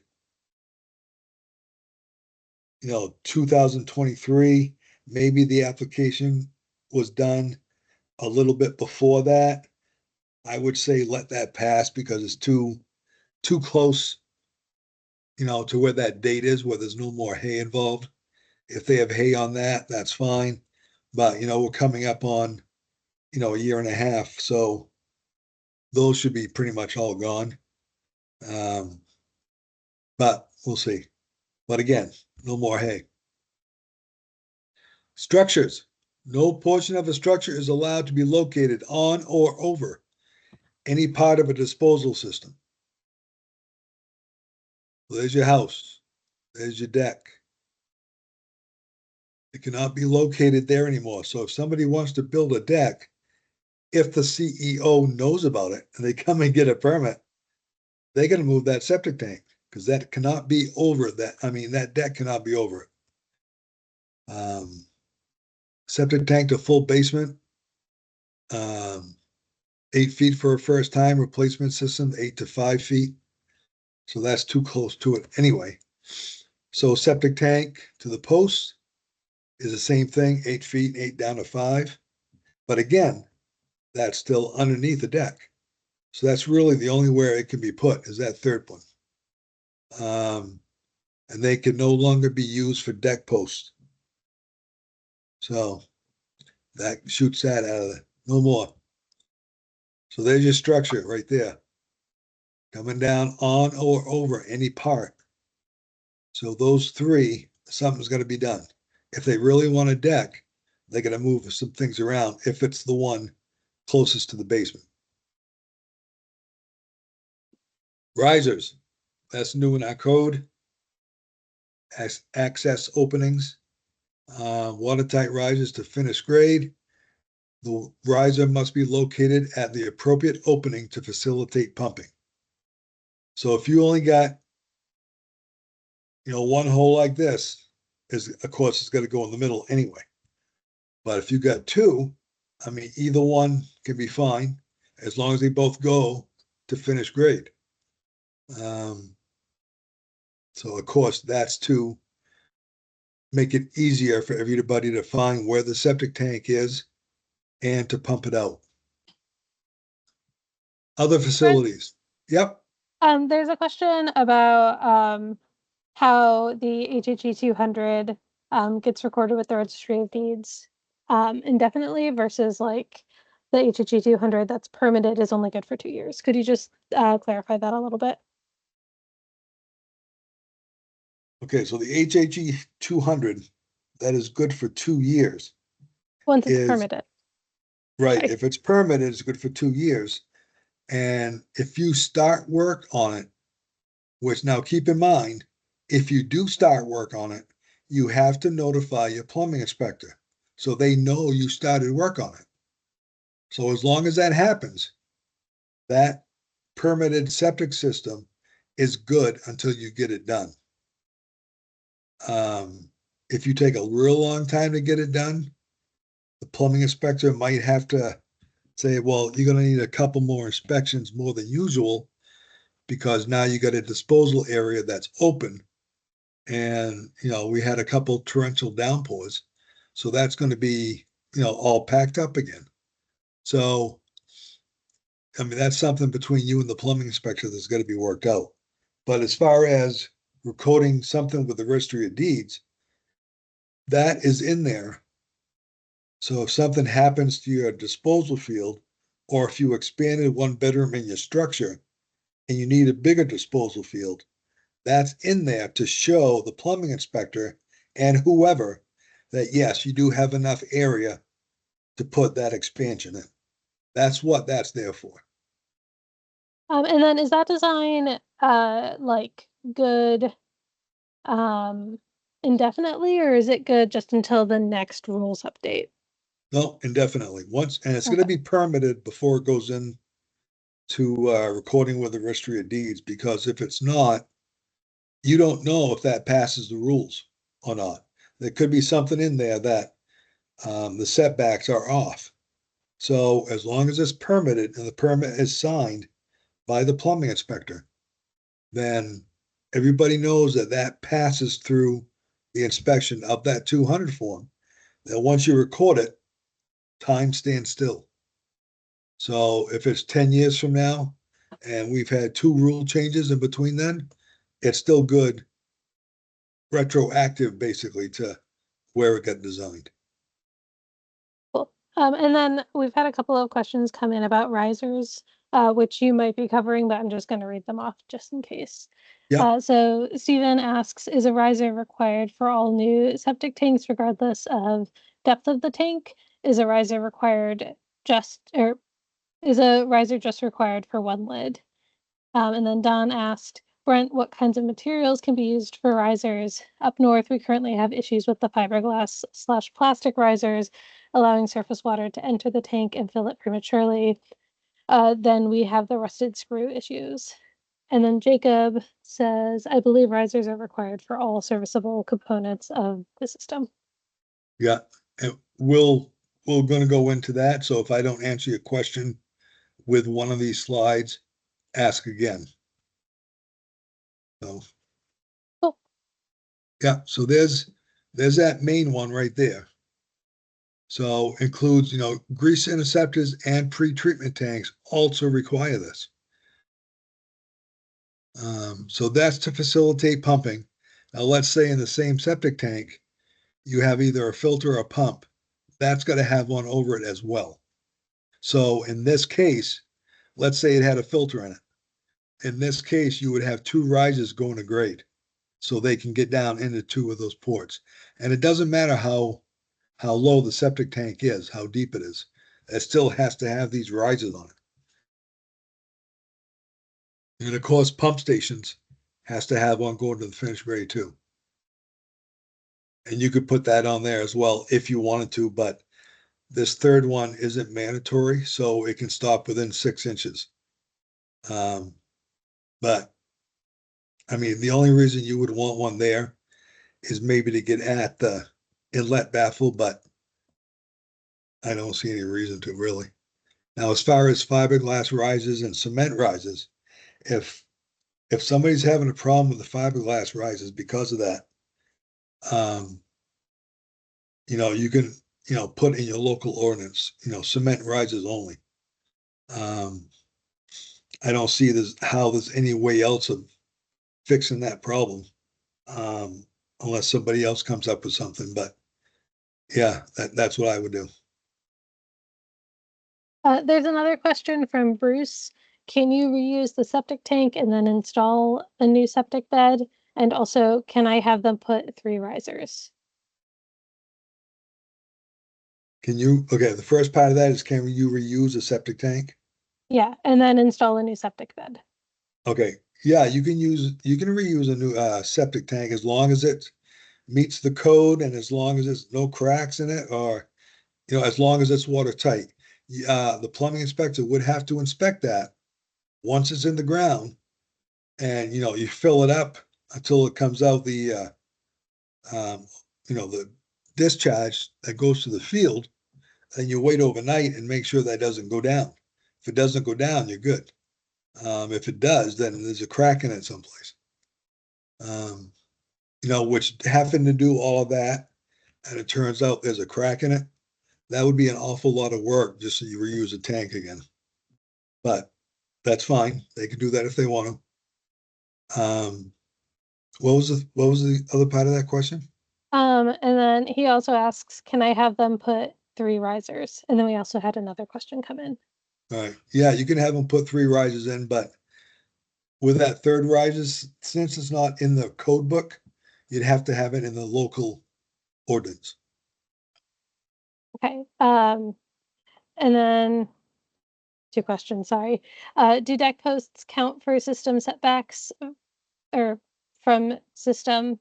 Example, would a new add-on deck need to meet the same setback requirements as a system component from main structure? Yes. Okay. And then the other one was, do the risers need to be on the septic plan? They don't need to be, because septic tanks, you don't have to have those on the plan either. Usually septic tanks are, well, when you do the field and all that stuff, they usually put approximate location of septic tank. So if you can't put it there and you have to put it somewhere else, you're just going to make sure it meets all the setbacks and the elevations. You don't feel comfortable doing that, I would call the site evaluator back to make sure that's right. Cool. We're all caught up in questions. All right. So there's your plastic and your concrete, of course. Minimum size plastic concrete tank you can install in the ground is $750, and that only covers for 2 bedrooms. Minimum size metal septic tank you can install in the ground is, metal septic tanks are prohibited. Anti-flotation. They do float. So it's up to the site evaluator to come up with something that'll anchor that to the ground so it won't float when it's empty. And, they can't put on the design something like this. That's not right. And plus, that's not 750 gallons anyway. And that's not protected from freezing. And the cement blocks are not in our rules as a component. So forget about it. Erosion control. This is done through, DEP, John McLean. If you want to get erosion control certification, that's who you call. he has classes and online classes, you know, a lot throughout the year. And I believe he has a lot of them recorded. So, you know, it's possible you can just watch one of them. This is not proper cover material. If this was a black tarp, it would be okay, but it's a blue tarp and it's not. So I'm kidding. So don't take that. Let's see, stone disposal field. There's your typical stone disposal field. Must be clean, uniform in size, free of fines, dust, ashes, or clay. It must conform to one of the nominal stone sizes listed in table 12B. And like we said before, anything in that rule book, a variance can be asked for. So if that 1-inch stone, I mean, if you feel comfortable asking for that variance, I mean, that's fine. And there's your stone size again. All setbacks are measured from a stone or proprietary device. So there's your system. There's a well. So from the edge of that stone to that well would be where the setback measurement is. From an infiltrator, it's the side of the infiltrator to that well. And if there's an infiltrator with stone around it, it's from that stone around that infiltrator, because that is part of the disposal area. So that's where that's measured from. Setback distances for first time systems. Let's take, for instance, a potable water supply. It's going to be 100 feet on a disposal field, 50 feet on the treatment tanks. And of course, like we went through before, there is that table that if you have more casing, you can get closer, and that's not considered a variance. Replacement systems, 100 feet down to 60 on disposal fields. Disposal tanks is 50 down to 25. Installation. Oops, a minute. Yeah, it's going to be the 2-inch polystyrene. It cannot be the Fiberglass. fiberglass Pink Panther stuff, because I mean, that's, once you pour dirt on that, that's just no good. Roof drains and foundation drains must not be connected to the septic system. That will blow out a septic system faster than you can imagine. I was working a long time ago. I was working for a company, and we actually did the Hannaford down in Lisbon or Sabatis or wherever it was, and there was a thunderstorm rolling over, so we had to all get inside. Once that rain started, you could hear the rain on the roof, but nothing was happening through the roof drains. Well, of course, they had to all collect and get down to the roof drain first. Once it did that, there was a lot of water coming out of that. You wouldn't believe. I was shocked of how much water came out of that. And yeah, that would blow out a system easy.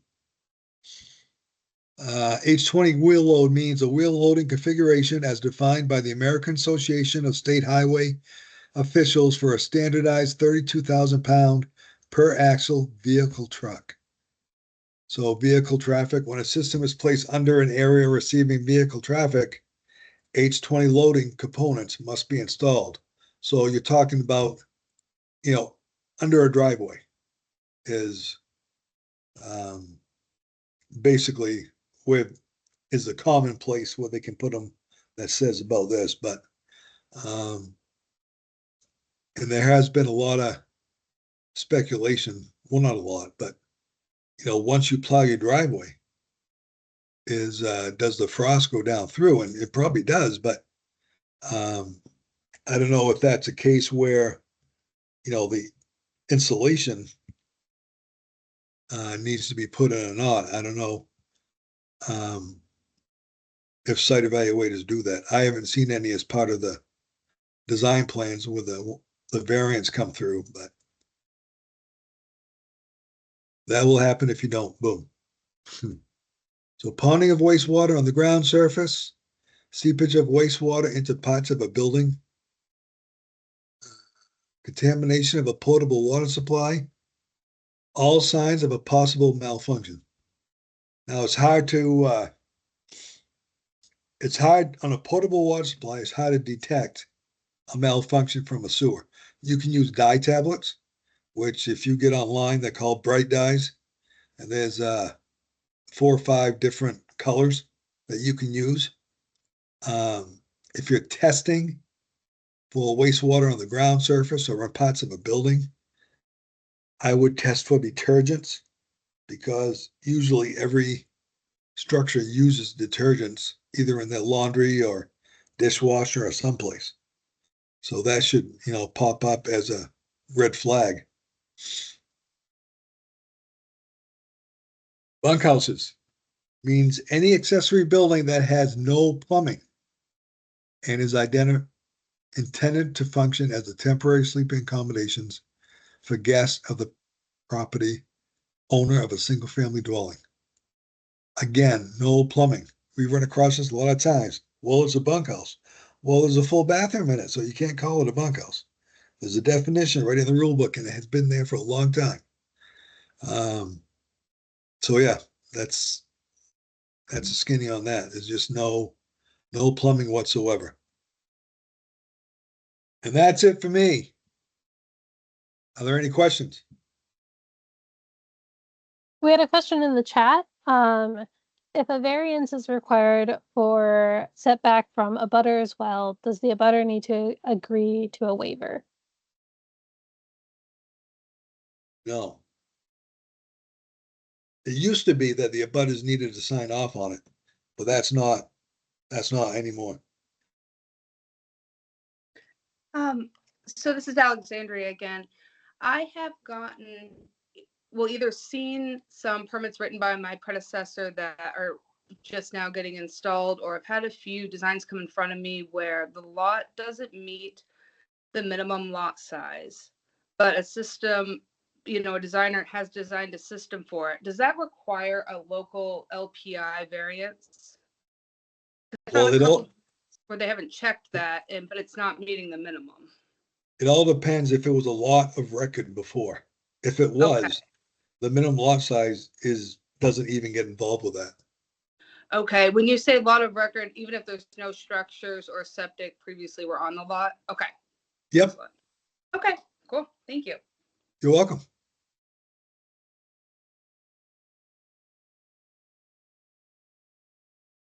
Cynthia, I see that you have your hand up. You're welcome to go ahead. No, it's Corinne that's going to ask the question. Corinne, sorry. Are you going to have any Mr. Poophead t-shirts available? Not this year, maybe next year. Oh, okay. Thanks. You're welcome. Hi, this is Peter McCready. I've got a couple questions. Yeah. Hi, Brent. This is Peter Hey. McCready. Hey. So my question refers to table 4F in first time and expanded systems within the shoreland zone. And then so you go through the different soil categories to A1, A2, and B, C, D, and so forth. And so then you're referred to footnotes, and it, for example, for category A2, it says, well, you go to footnote F, and you can get a variance for a minor expansion to 9 inches to water table or restrictive horizon. So I guess that means you can't get a variance for bedrock under 15 inches. So I would I would Yeah, assume. Right, yeah. so within the shoreland zone. And then under D, it says first time to water table or restrictive horizon. So that reinforces that idea. So that's consistent. And then it's D for soil profile D, it refers to E. So a state variance to 9 inches. So does that mean you would have to use the point system if you want to go under if you want a variance for under 15 inches to water table or restrictive horizon, you would have to use the point system to request a variance? Are we talking first time? Yeah, that's first time or expansion, which I believe they're really major expansion. Yeah. Not. Yeah. So you would have. Yes, you would. I'm sorry. You would have to go to the point system. Yep. Okay. All right. Thank you. And my other question is, I've never dealt with these tanks for what do you call them? The vault privies. Yeah. So say if you had a customer that wanted a primitive system, say, or excuse me, a gray water system, and they wanted to have a vault privy, how would I would they just get one of the, or if they wanted to do that, after they already had a system, how would they apply for that? For a vault Well, privy? if that was their goal, first of all, then me being a site evaluator, I would check off complete system. Because, the primitive system completes, if they have pressurized water, now that's a different story. It'd be completed system. But if they applied for the vault privy as an afterthought, they would have to go back and get a permit for a vault privy, because the site evaluation isn't needed for a vault privy. Okay, so that's yeah, I don't have the page one right in front of me, but is that that would be like you would on page one of the HHE 200, you would check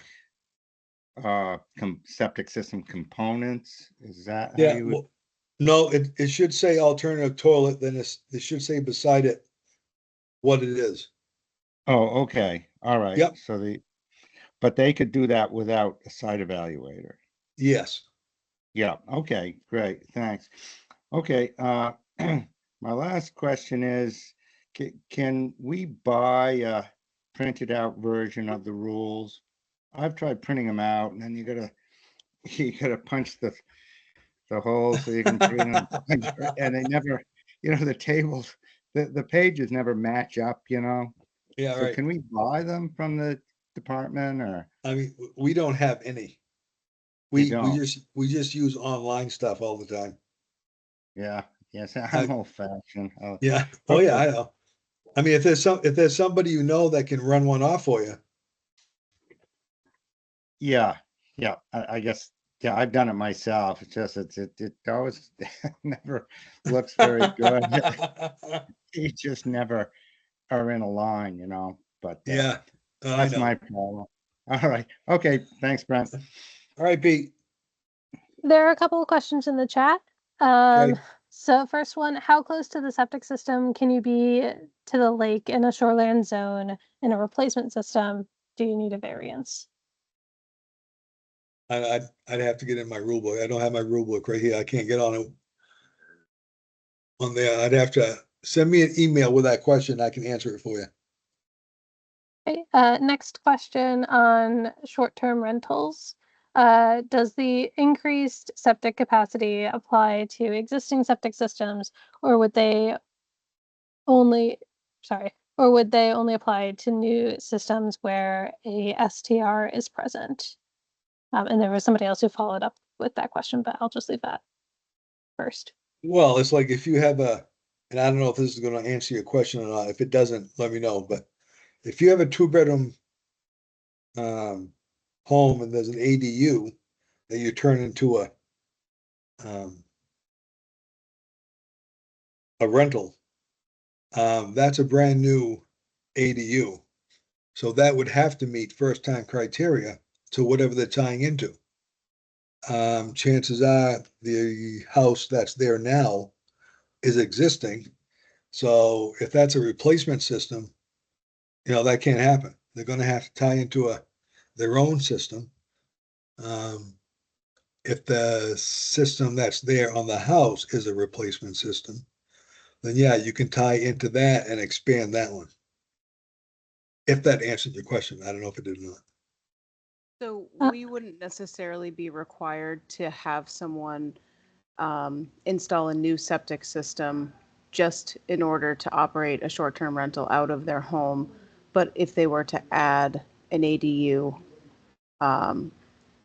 they would need to have that system meet the new standards, is what you're saying? Yeah, right. And with the short-term rental, I would also, just to cover, the homeowner, and this is totally up to the homeowner. I would, it's going to be a change of use with that building, with that structure. So if the whole thing's, are you talking about the whole unit get rented out or just like bedrooms or something? Either. So we're trying to determine whether or not we need to have these homes put in a new septic system to meet the new requirement, Oh, I or see. if it's only for new construction or new homes being added that are required to meet this increased capacity. Yeah, I mean, I think it's mainly for new construction, but if they're changing their home and the only reason you're gonna find out is if they tell you. But if they're doing that, I would have them have a site evaluator come by and design a system and record it with the registry of deeds as that type of system. Okay, thank you for that. Yep. Okay. A quick one, and then I see that that there are a couple of hands up. So are vault privies considered holding tanks? No. Okay. And then Tyler, you can go, and then Bruce, I see your hand up after that. Go ahead.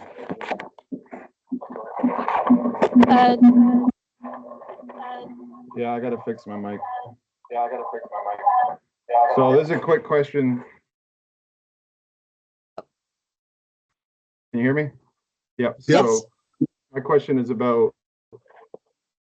it's about shoreline zoning and monolithic septic tanks, one-piece tanks. Are they what's the setbacks on like monolithic tanks and bodies of water, things like that? You'd have to check your rule book. I don't have it right in front of me, and it all depends if it's a replacement system or a first time. I think it was, monolithic tanks are the same thing as regular tanks, so I believe it's either 50, but on a replacement system, they can go down to 25. I'm not sure about that, but you would have to double check that. Yeah, all right. Well, I appreciate it. Thank you. Yeah. Okay, Bruce, you are good to unmute and ask your question.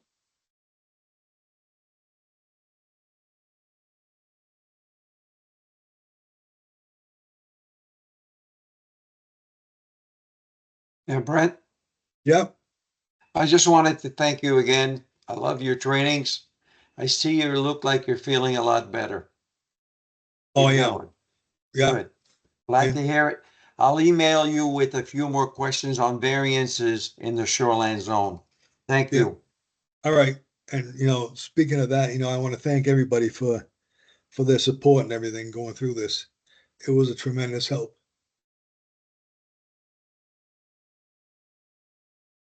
And for those of you who don't know what I went through, I had a heart transplant. So, but I'm doing good now. We missed you, Brent. Thank you. I missed all you guys too. You're our favorite. Don't tell anybody. I won't.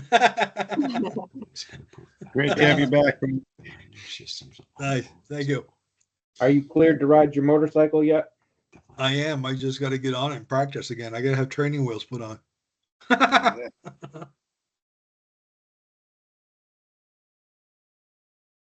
Well, hopefully you get warmer in the next couple of months. I should be able to change the fluids and get on it. And there you go. I only got 8,000 more miles before I hit 100,000. That's the goal.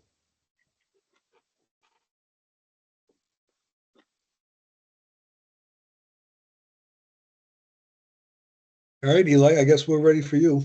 Cool. If you could stop sharing your screen, it Yeah. should be that little bar on top. Again, thank you guys. Appreciate it.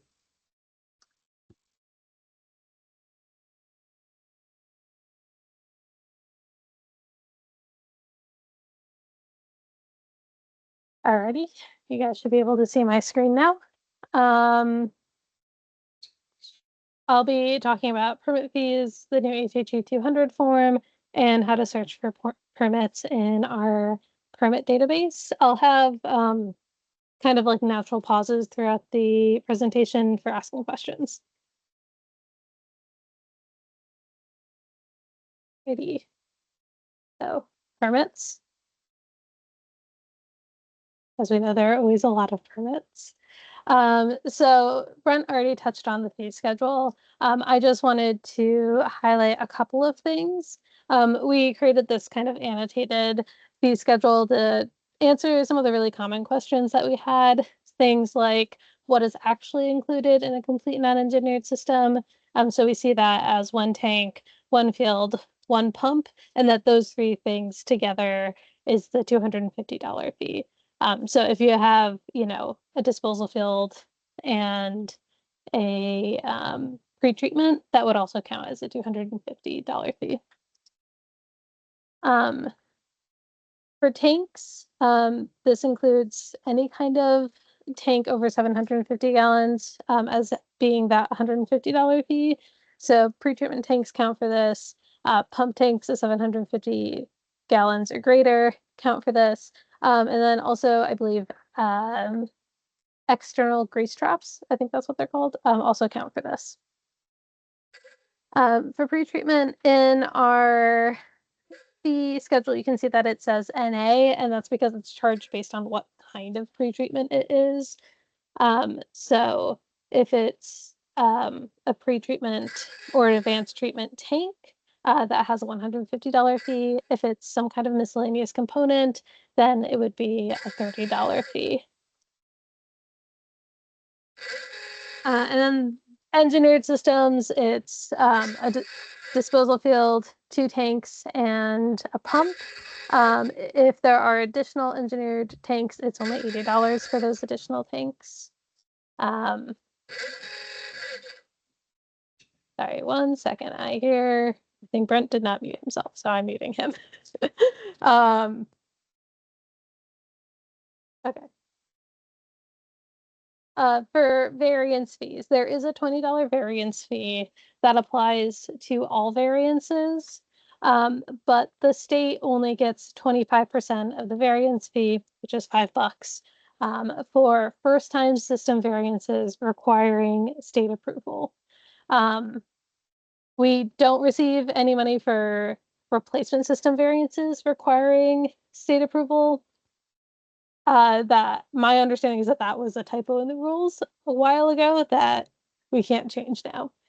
But so if it's a first time system variance requiring state approval, the state gets $5 for that. Any other time, the town keeps the full 20.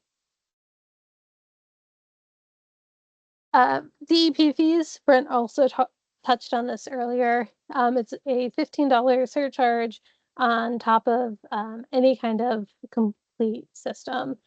So that includes complete non-engineered systems, primitive/limited systems, holding tanks, and then separated laundry systems.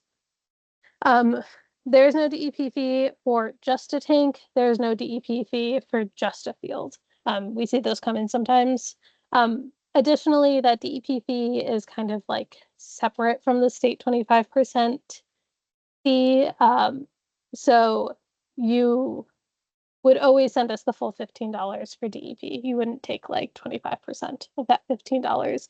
And additionally, that is sent in on a separate check. So when, sorry, so when you're doing your,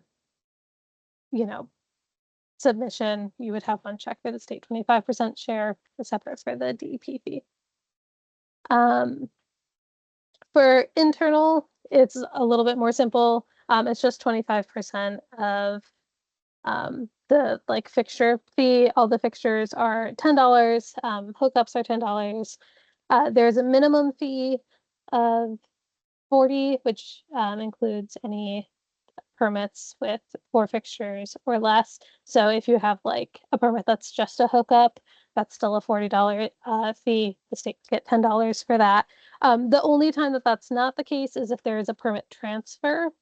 The permit transfer is only $10. The state gets $2.50 for that.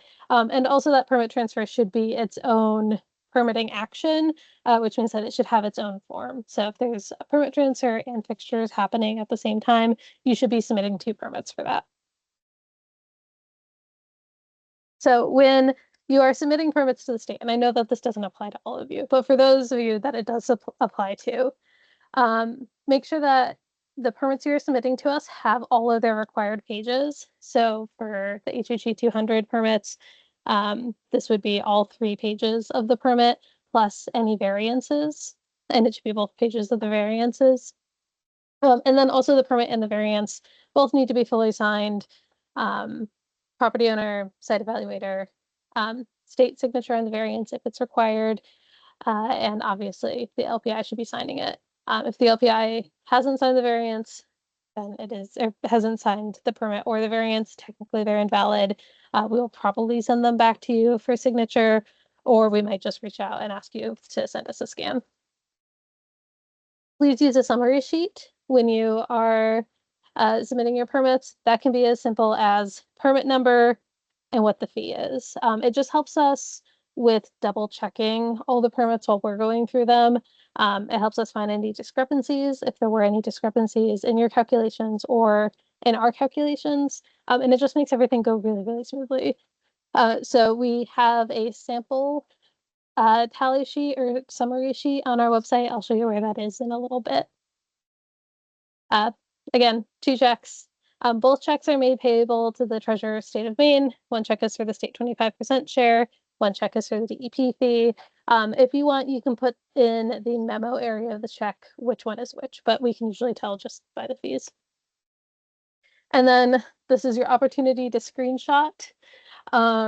This is the address that we would like all of the submissions for permits to go to. This is a little bit of a long address. It's basically to make sure that it gets to the couple of people who do this on this one floor in this building that has like 9 floors and a whole bunch of different departments. Once you submit your permits to us, we'll review them and we'll send you a receipt email. Those receipt emails will include a PDF of the permit, an update about your account balance, and notes about any discrepancies on the permits. We use a database to send out our receipt emails. So if you're not receiving those emails and you think that you should be, you can reach out to this address, subsurface.wastewater@maine.gov.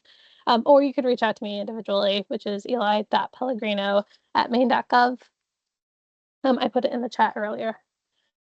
And we will make sure that your new email or your updated email is in that database so that you receive those receipts.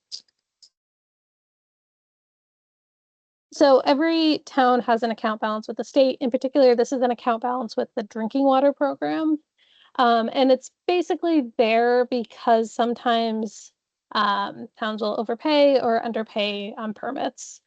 So any kind of overpayment gets recorded as a credit. Any kind of underpayment gets recorded as a balance due. These can be resolved just by adjusting the amount of your next submission. So let's say you overpaid by $10 last month. When you're sending us your submission this month, just subtract $10 from that and your account balance should be back to zero, assuming that there are no other discrepancies with your permits. These credit balances can only be used to pay for the state 25% share of permits because they're held with DWP. So you can't use them to cover DEP fees because it's not DEP's money. You would have already sent DEP their money on a separate check. This is only kind of dealing with the checks that you've sent to us or that we accept. And then with credits and balances due, we try not to let them exceed $250. If we see that it's starting to get to that point, we'll reach out to your office and just check in, see how you want to deal with it, because we don't want anyone to be like surprised that they suddenly owe the state like $300. So just a quick review on this. When you're filling out the HHE 200 and or the HHE 211, please be clear about the components that are in the septic system or the line items that are in the internal plumbing. It makes it easier for both the town and for the state to figure out what should be charged. The state receives 25% of variances for first-time variances only. DEP fees only apply to non-engineered systems. The subsurface wastewater permits are legacy documents, so please ensure that you are sending us the full permit and that everything is fully signed. I know that we've been saying this a lot, but please send us 2 checks. And please also make sure that you send them to our address. Whenever a town sends them to DEP, I have to reach out to DEP and ask them to journal them over to us. And it's a little complicated, so please send them to us. If you are not receiving the receipt emails, please reach out. Your credit and balance dues reflect your account balance with the drinking water program and only apply to your state 25% permit fees. And if you have any questions, you can always reach out to us at this email. We are happy to answer them. Okay, so I'll take this moment to pause. If you have any questions about permit submittals, now would be like a good time to ask them.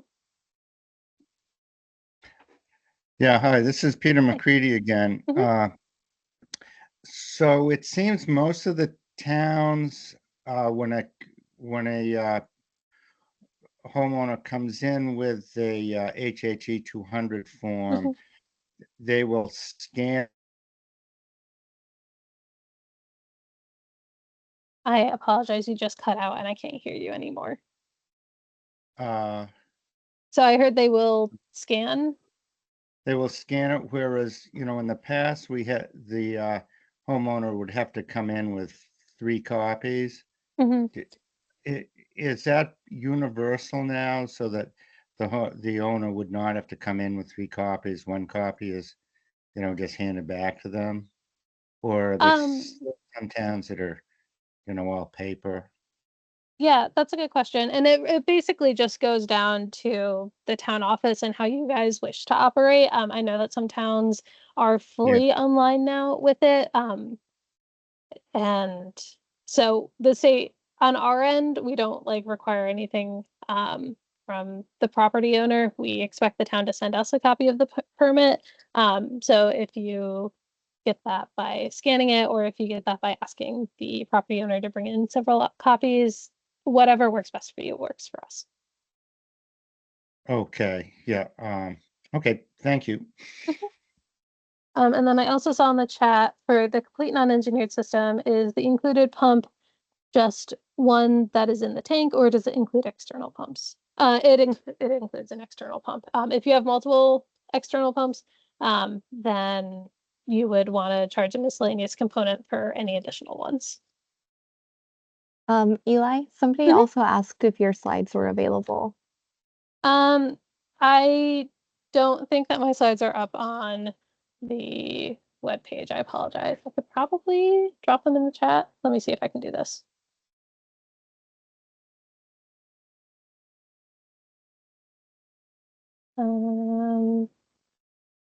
It looks like I cannot, so I apologize. It's just this.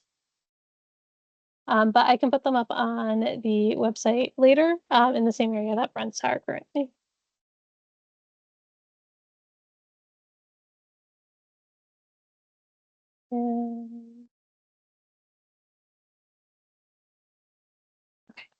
That looks like all the questions, so I'll keep continuing on. So you might have heard that we are updating the HHE 200 form. This is the kind of first significant update that it's received in several decades. So we know that there are some questions about it. Here are like the immediate answers. This form is not yet available. We are just in these slides discussing the upcoming form.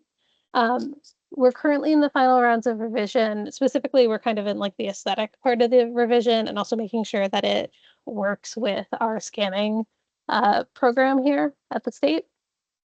Once the form is available, you will know. We will be advertising it very widely. We'll be sending out deliveries about it. Brent will talk about it in his septic snippets. We'll put it on the website. We'll probably reach out to Maze and ask that they distribute it.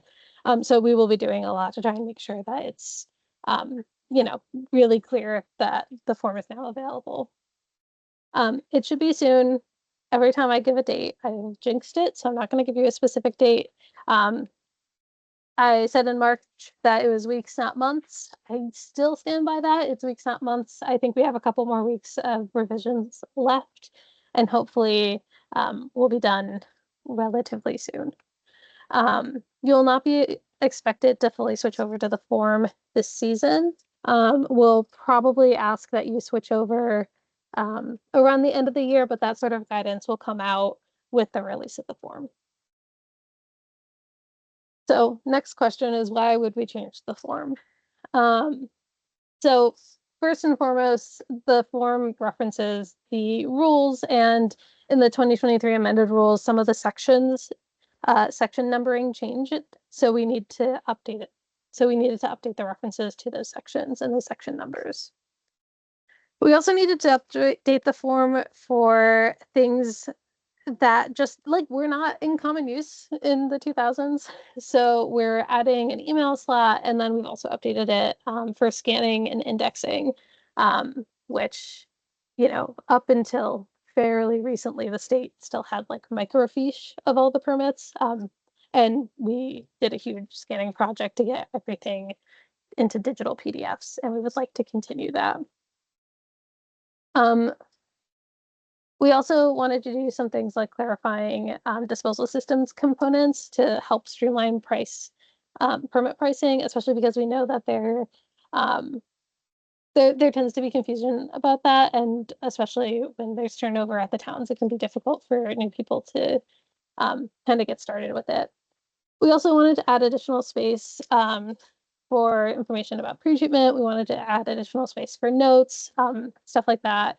And we also wanted to allow some flexibility for site evaluators to attach larger size system drawings if they want to. You can still use the kind of standard pages if you want, but there's now an option to do to attach things. And then with the HHE 200 change, we also updated the variance form, largely for similar reasons, things like formatting, things like referencing the rules, and adding more space to explain the purpose of the variance. So this is what things look like right now, kind of. Zooming in a little bit more, this is what the top of the front page will look like. It is leaning more administrative now. So the first page is kind of more like, what does the town and the state need to know for pricing, for indexing, for all that kind of stuff. And then the second page is more about the disposal systems.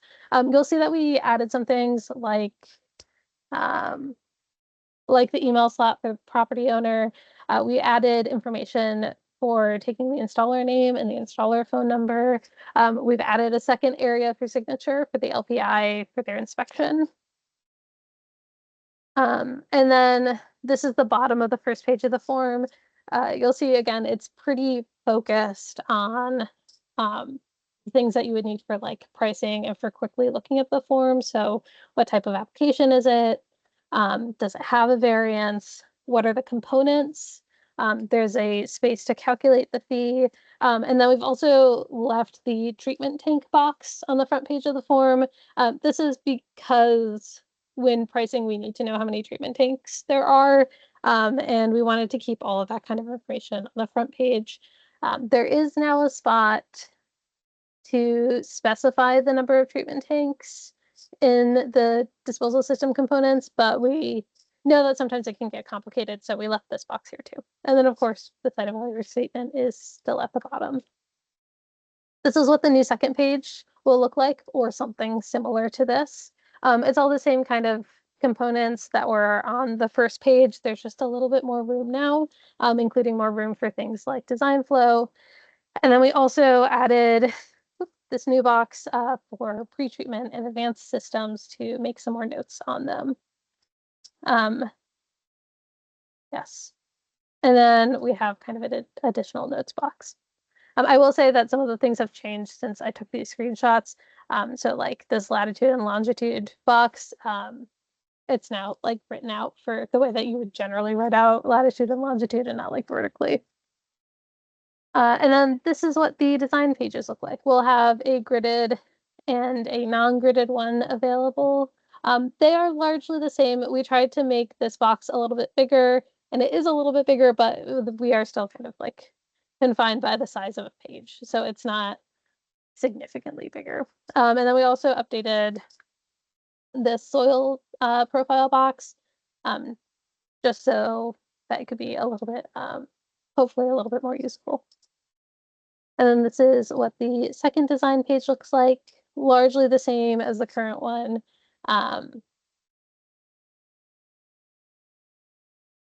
Yeah, I don't think I have too many notes. Also on the design pages, we've left an area for site evaluators to initial, put in their site evaluator number, and put in the date. This is new. So on the old version of the form, you had to use our pages for designing the system, and a lot of the feedback that we heard was that site evaluators felt like that was a little bit too small of a space. So what we created was this page, which could substitute for pages for the two design pages, which on this form are pages 3 and 4. And what you would do if you were using this would be to fill out pages 1 and 2 like normal, and then you would attach this page. You would check off that you have added all of this information, which is the type of information that would be, I'm going to zoom in on it a little bit more. This is the type of information that would be on the design pages. And then you'll sign this saying, yes, I have definitely added all of this information. And basically this would allow you to use like a full 8.5 by 11 page to do your design. We ask that you keep it to 8.5 by 11 and not submit larger design pages, just for like scanning purposes so that we can easily scan everything still. And then the soil profile will still be on this page. And again, I think that we've made a couple of revisions since I took these screenshots last month, so there might be some slight changes between what I'm showing you now and what will actually get released. Moving on to the variance form. This is what the first page will look like now. There's a little bit more room for writing out what the variance is for, and I think a little bit more room for adding in the general information now as well. So that's what it looks like zoomed in. Apologies for it being a little bit blurry. And then that's the bottom part of the page. And then the second page looks like this. We formatted it a little bit differently to try and make it clear when something was needed approval only on the local level versus when it needed approval by the state as well. But otherwise, this is pretty much the same. Not too much has changed. The main change to this form is that we have added this back in to the variance. My understanding is that on a previous version of the variance, there was this table before, and then it was taken away. But Brent and Alex have found this table very useful when they're reviewing variances. And so because of them and because of some suggestions that we got from site evaluators, we've added it back. So those are the form updates. I'm sure that everybody loves it and no one is worried about changing to a new form or anything like that. If you'll let me for a second, we are playing around with the kind of aesthetics of the form. So this is a little bit more like what the first page is looking like now. All the information is the same. It's just the way that we lay it out. So I apologize that I can't show you the full thing. But this is what I mean when I say that it might look different. The information should be the same, but it might look a little bit different. And this is an active, you can see my comments on the side.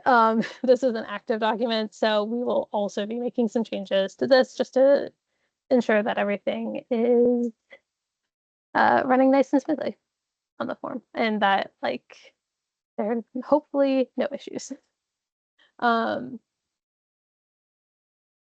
Apologies, I am pulling up my slideshow and it came up on a different monitor. There we go. Any questions? Okay, I see. Will the new forms be filled? Oh, sorry. Let me answer the question in the chat and then whoever hopped on, you can go next. So I saw, will the new forms be fillable on PDF? We will have fillable PDF versions available. We're also working with somebody in our department to make a CAD version available. And now whoever had a question, you can ask. Yeah, this is Alexandria Jaslowski. I had technological difficulties, so please forgive me if you went over this, but yeah, when I'm an LPI, so when I fill out the form, a septic design form, and I'm filling out my section of it, when you guys have state minimum and the amount, do you want me to put the amount that's going to the state and then if like there's a DEP amount, include that in it? Or do you want me to put the whole minimum and then only put, because my towns also charge like 10%, right? And so I always get what amounts I'm putting it in, because it doesn't all go to me, the LPI. There's like a 10% to the town, and then there's your section. And so I'm sorry if you already went over this. I do no, you're fine. I didn't go over that specifically. I was trying to figure, I forgot where I put the yeah, on the old form it's right in the top right. There was an issue with the screenshots that I took where they missed that. Let me pull up this. Okay. So this is how we kind of have it right now, where you have the total fee and then the town amount, the state amount, and DEP. So we are probably going to keep that, unless there's some sort of change between now and then. We'll probably keep state and DEP separate. And so then you want me to put the minimum, like the state minimum, or just the 25% that's going to the state in the state part? You would put, I would say the way that we have it set up, you would put the state 25%. Okay. So that way, when you put in the town amount, it's kind of like you would see the total amount and then you would see the bits like subtracted from it. Okay. Yeah. Okay. Cool.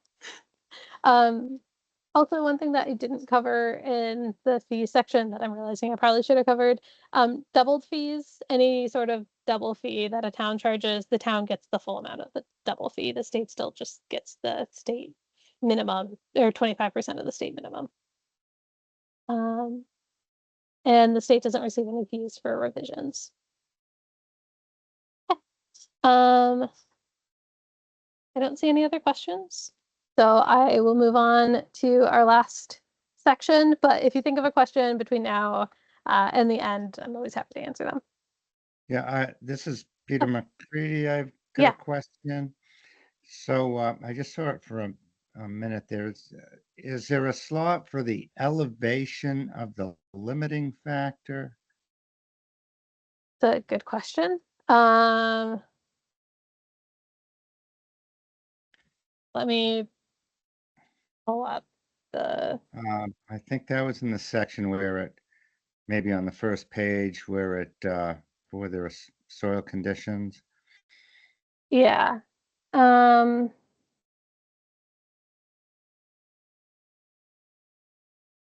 I saw it said the highest elevation in the disposal field, which we do now on page 2, I think it is. Mhm. But what seems different, if I'm correct, is that it's asking for the elevation of the limiting factor. And so is that like the elevation in reference to the ERP or the depth to limiting factor? Sorry, I'm trying to find on the form. Yeah, yeah. I guess I Sorry, asked did you see it because on? Did you see it on the first? Did you see it on the one of the first 2 pages or the second pages when I was going through it? I'm not sure. I'm sorry. Okay. Is it normally a part of the design pages or is it normally on the first page? Well, it is. So now it's not asked. It's just depth to limiting factor, but not elevation. And so we, dig I have this up on the screen. Is it this that you're asking about? It is, yeah. Okay. Because, yeah. well, typically what we do is we would dig a pit somewhere within the footprint of the system and measure the depth to the limiting factor, and then you basically infer what that is to the highest elevation within the disposal field, and that's what you base your elevations, of the devices or whatever on. But to put the limiting factor elevation, because you infer that it's going to change with the grade, but to really certify that this is the elevation of the limiting factor, that if you're on a slope, that changes. I don't know. It's maybe I'm overthinking it, but No, it's a good question. Brent, is this something that you might be able to speak to? I don't design systems, but I did design the form, so certain kind of technical questions I'm not quite sure how to answer. But Yeah, maybe the limiting factor elevation, right above it is a limiting factor depth. So right. I assume that the limiting factor elevation is from the ERP. Right. I know. It just seems, that's going to change if you're on a grade,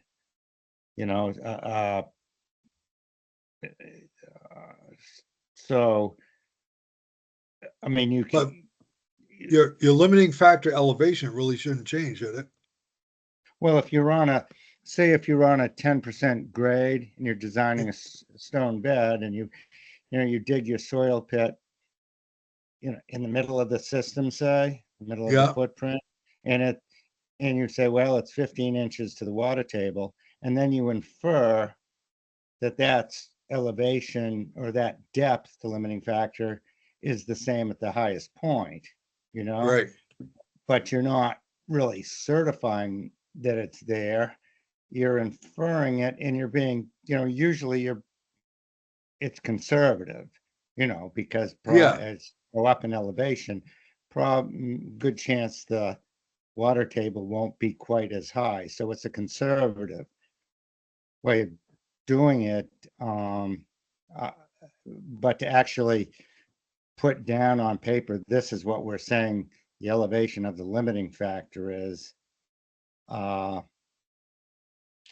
Well, I don't know. I guess I would be more comfortable saying at the soil, at where the soil pit is, this is the depth to limiting factor. And then here's the highest elevation of the disposal field, which we do now in a different place. But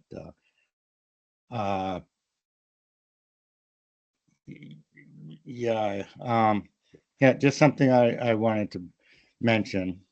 Yeah.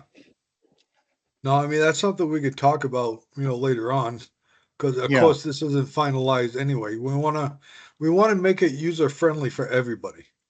Right. Yeah. Okay. Well, very good. Thank you. Thanks, Pete. Yes, sir. And then I see that Peter Drummond has a question, and after that, we'll get to your question, Heather. Peter, if you would like to unmute yourself to ask.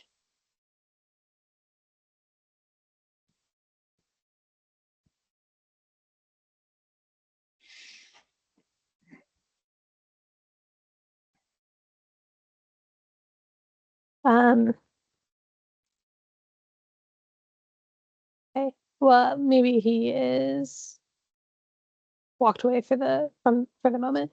So why don't we go to you, Heather? What's your question? Thanks, Eli. I just wanted to echo the comment about the form, and that particular box does seem confusing. So Brent, I could send you a comment or some questions offline to not take up everybody's time. But I did want to ask, wasn't Maze given an opportunity to look at the forms, or will they be given an opportunity to look at the form?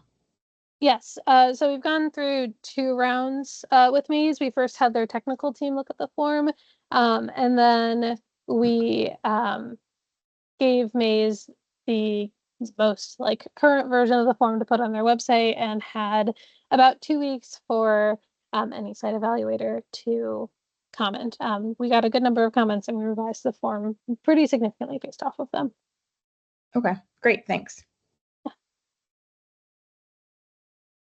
All right, and then I saw in the chat, what are the odds of the state drafting an official blank page for the site evaluator to use for their site map, extra info, etc., that would just have the usual letterhead, town info, and applicant name at the top, and site evaluator number, name, date at the bottom? That is a good question.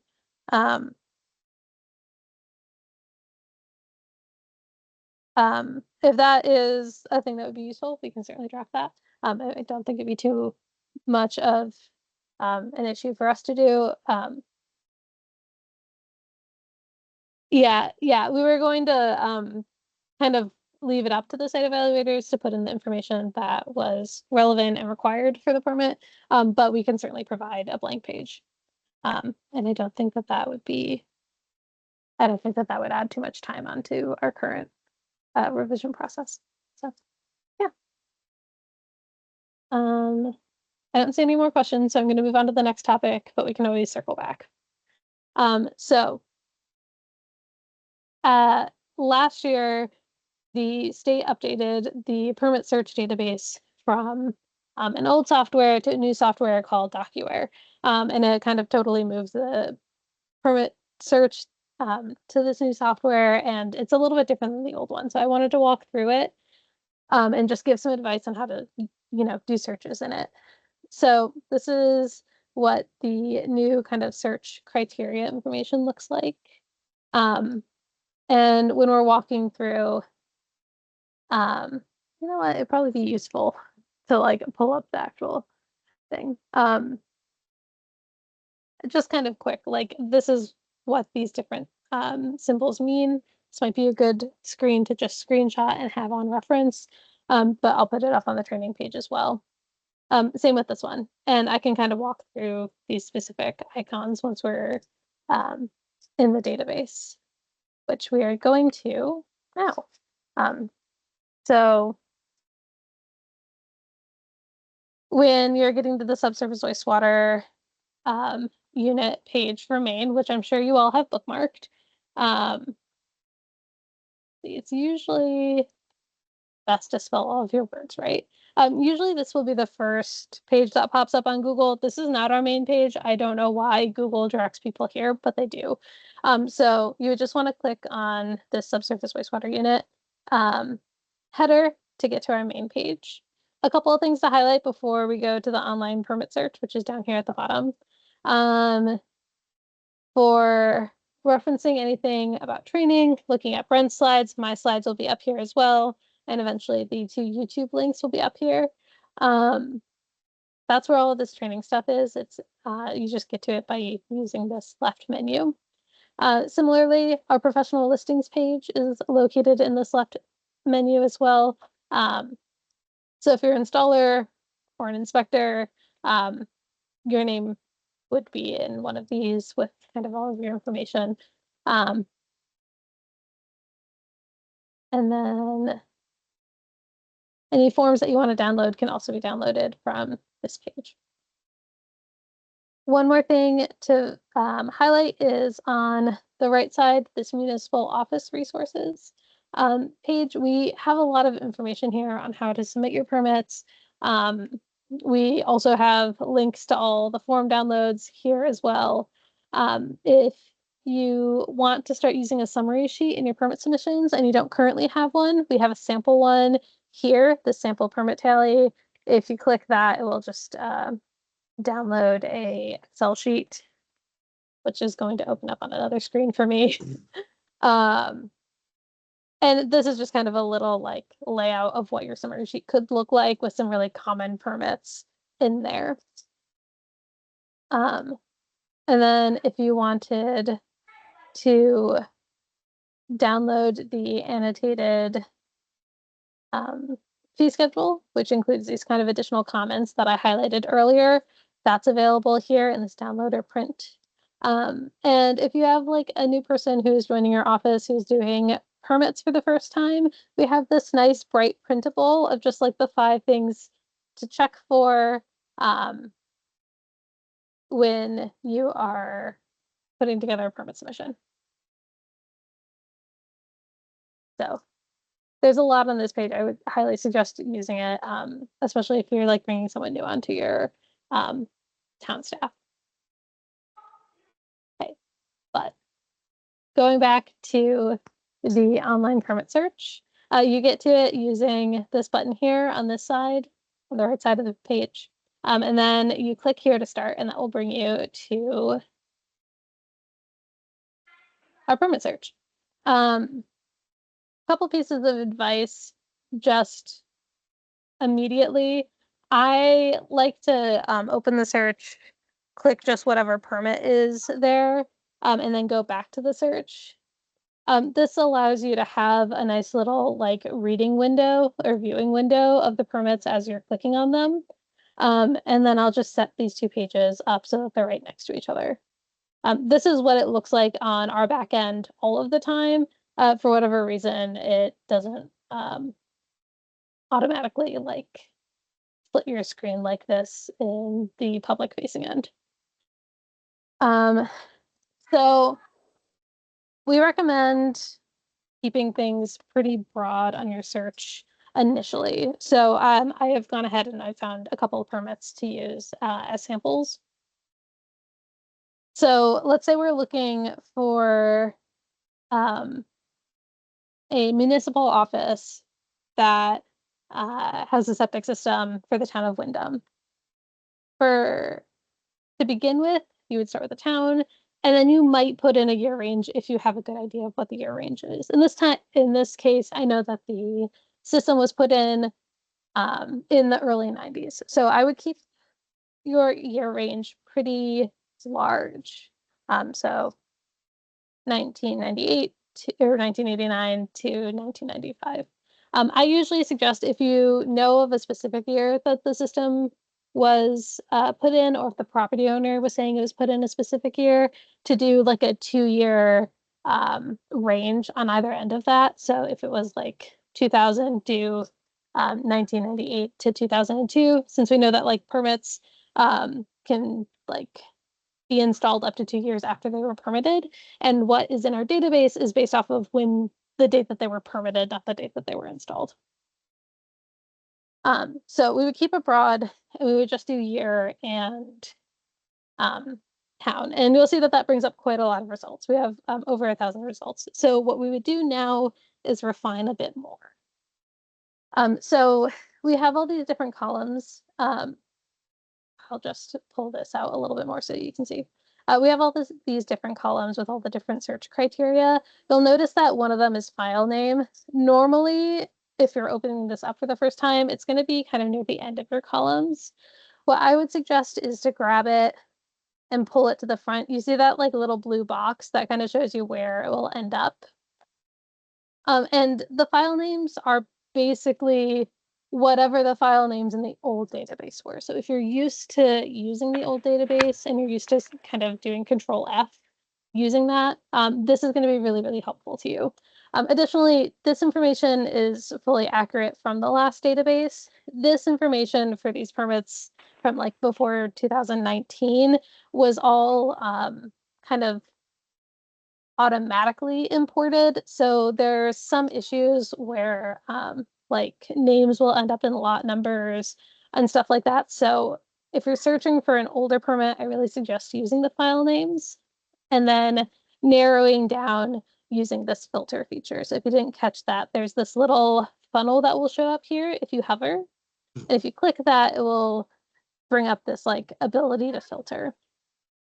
So what we're going to do is search for the town of Wyndham. And I know that there is a town of Wyndham permit in here.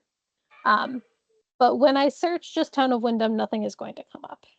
And that's because of like a weird database thing. Basically, if you put in just text like this, the database is going to look for exactly that text at the beginning of the file name. And you'll see a lot of times these file names start with town numbers. So what's a better way to do it is to put in this asterisk and then just search town of. We don't really need to specify Wyndham. We've already done that already. And you'll see already that I'm getting some results. So these asterisks before and after are basically telling the program, like, bring me any permit that mentions these words, versus not having these asterisks. You're asking the database to bring you any permit that starts with those words. So by adding in these little asterisks, we'll see that it pulls up these two permits, and we've gone from over 1,000 results to just these two. And then I can click on this. In my little window, it comes up. You'll see also if I click on this, this window will change to show this permit. But here I have this permit, which was the one that I was looking for. It's the town of Wyndham. It's a municipal office building. And then up here, you can use these arrows to click through the permit. If you click this double arrow, it brings you to the last page or to the front page. And then these were the symbols that I was talking about before. So this will print. This will allow you to search for text within the document, which is kind of a little bit spotty. This just changes the size of the view. And you can also change the size of the view just from here. And then those are the main things that you would need to know. Oh, and this, of course, is your download button. Yeah, those are the main things.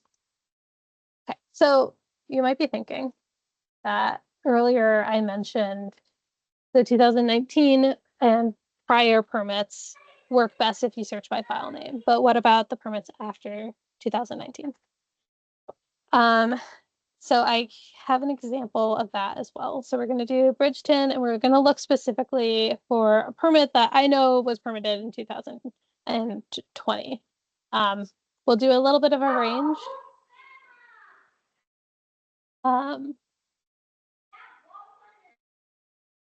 And you'll see here that, oh, sorry, I shouldn't have included 2019 in my range. You'll see here now that in this file name section for the 2020 onward permits, there's not really useful information. It just is the fact that it got scanned by the state. Instead, all of this information is over here. So you might want to like shrink this column a little bit so you can see this better. And you can filter now using these specific categories. All of this information was hand entered by Mickey, who works with the state. He's incredible. He has like hand entered like thousands of permits into this database, and they've been QC'd as well. So all of this information should be accurate to whatever information was put in by the property owner or the applicant for the permit. So now if you wanted to filter for an owner, you would want, or if you wanted to filter by a street, you would go to one of these columns specifically. You would still hit that funnel button, and then you would still use asterisks to search for probably just the last name, and then hit apply, and you'll see your results come up. In this case, there's 3 different scans. My understanding, I was looking at these earlier, was that there was some sort of revision. You'll see that the dates changed between those 2. This one is from July. This one is from June. This one appears just to be a duplicate of the July one. So that is my best suggestions for doing your searches. One additional thing, especially if you're searching for older permits, a lot of those permits don't have current street names because those street names didn't exist at the time that the system was permitted. So you might want to try things like off Route 1 or off whatever main road is nearest by. We have, I don't know if Bridgeton will have them, but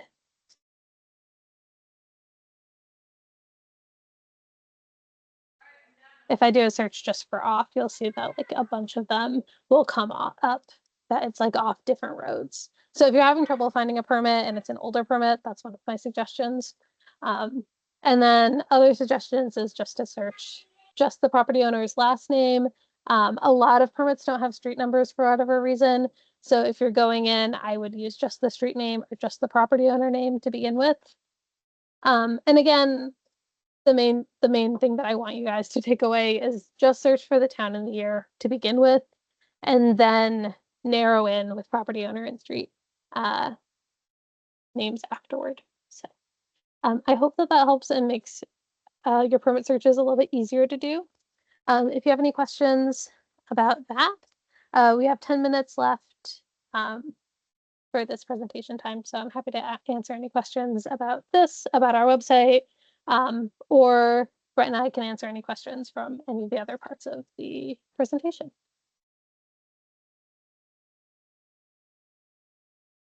And I will stop sharing my screen for now.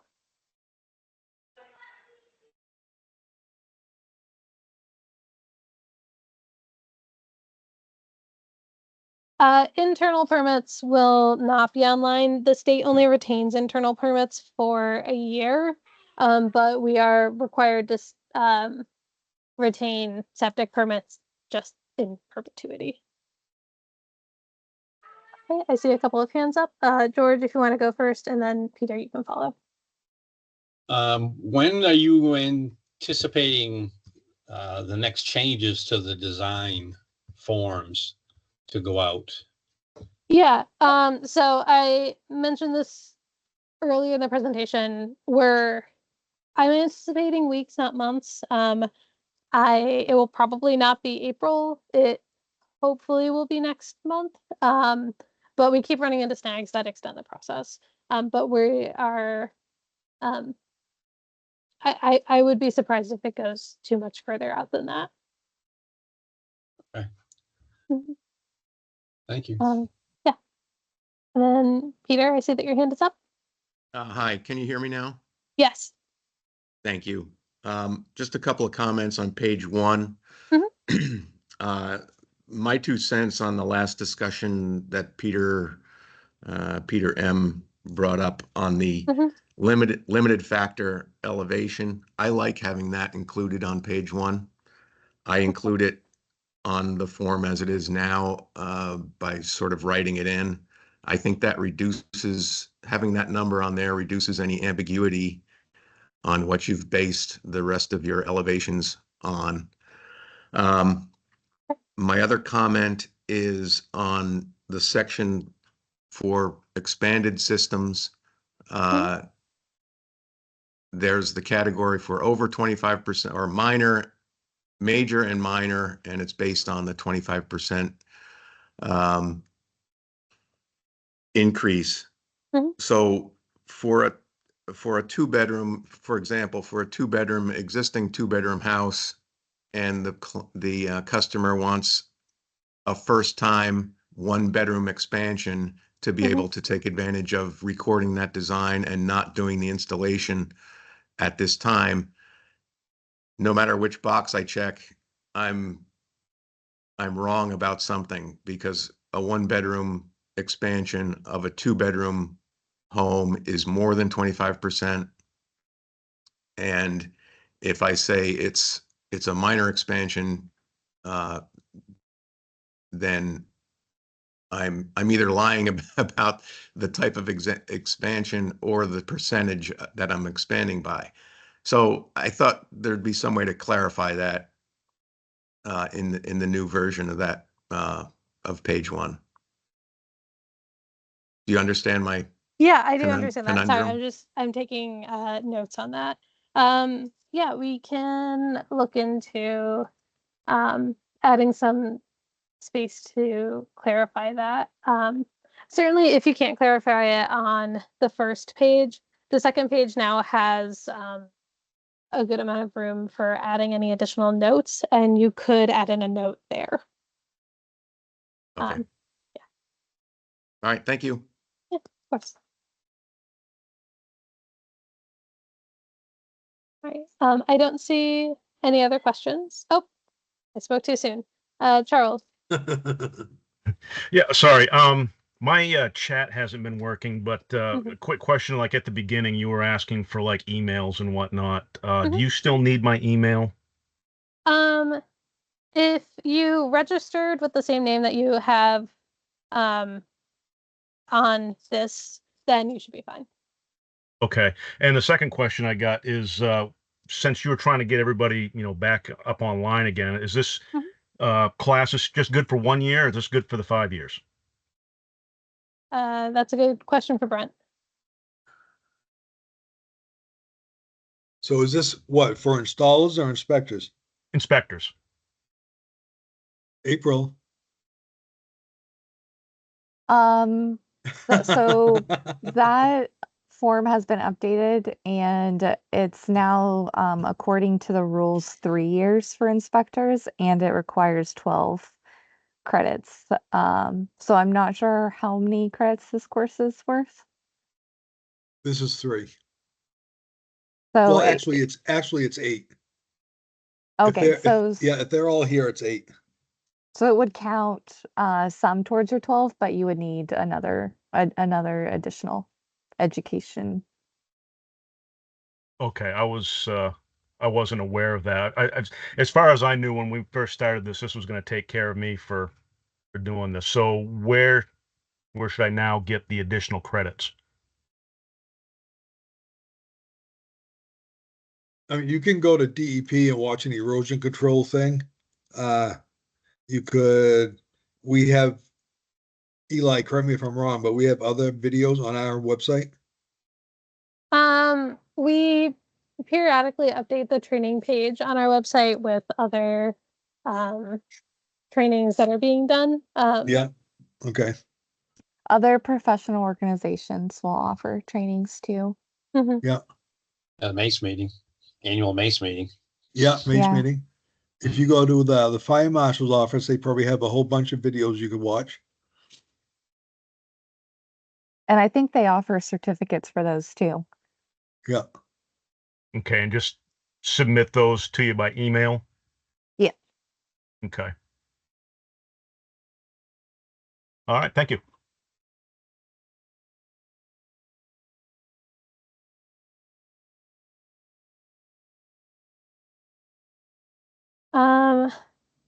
Okay, I see the question, where do I go to find how many credits I have as an LPI and how many more I need? I believe that's the fire marshal's office, Yeah. but April or Brent, you can correct me. Yeah, it is fire marshal's office.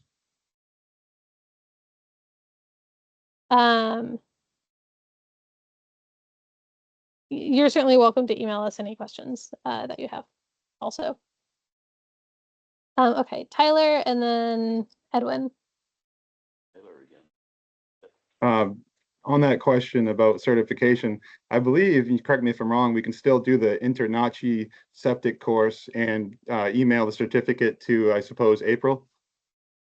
Yes, yep, that is being accepted for initial certification. And recertification or no? I'm Or unaware inspector. if they offer a different, would it just be the same course taken I think it would. multiple I think times? it would be the same course. Yeah. I'd have to double check on that. I just thinking off the top of my head, it would be good as like a refresher, but I'm not sure if that's been done before. Oh, fair enough. Thank you. Okay, and then Edwin, I saw that you had a question as well.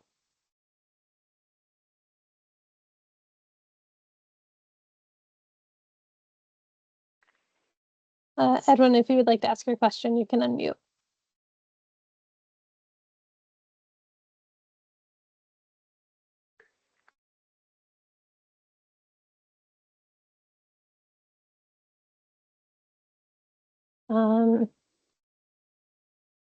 Okay, in the meantime, while you're, just in case he stepped away, does the state offer or plan to offer any septic inspection specific training classes for inspectors?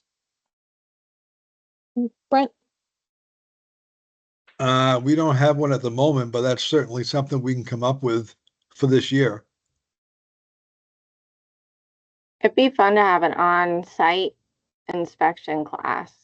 Yeah. You know, just walk through, kind of like the MACE program, but for inspectors. Sure. Sure. Naples can host. Well, it's always nice to go out there.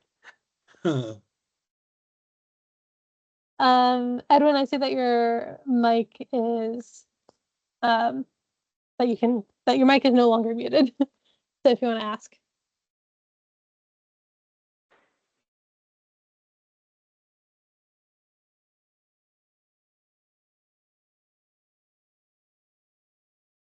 I apologize that there might be some sort of technical difficulty because I'm not hearing anything.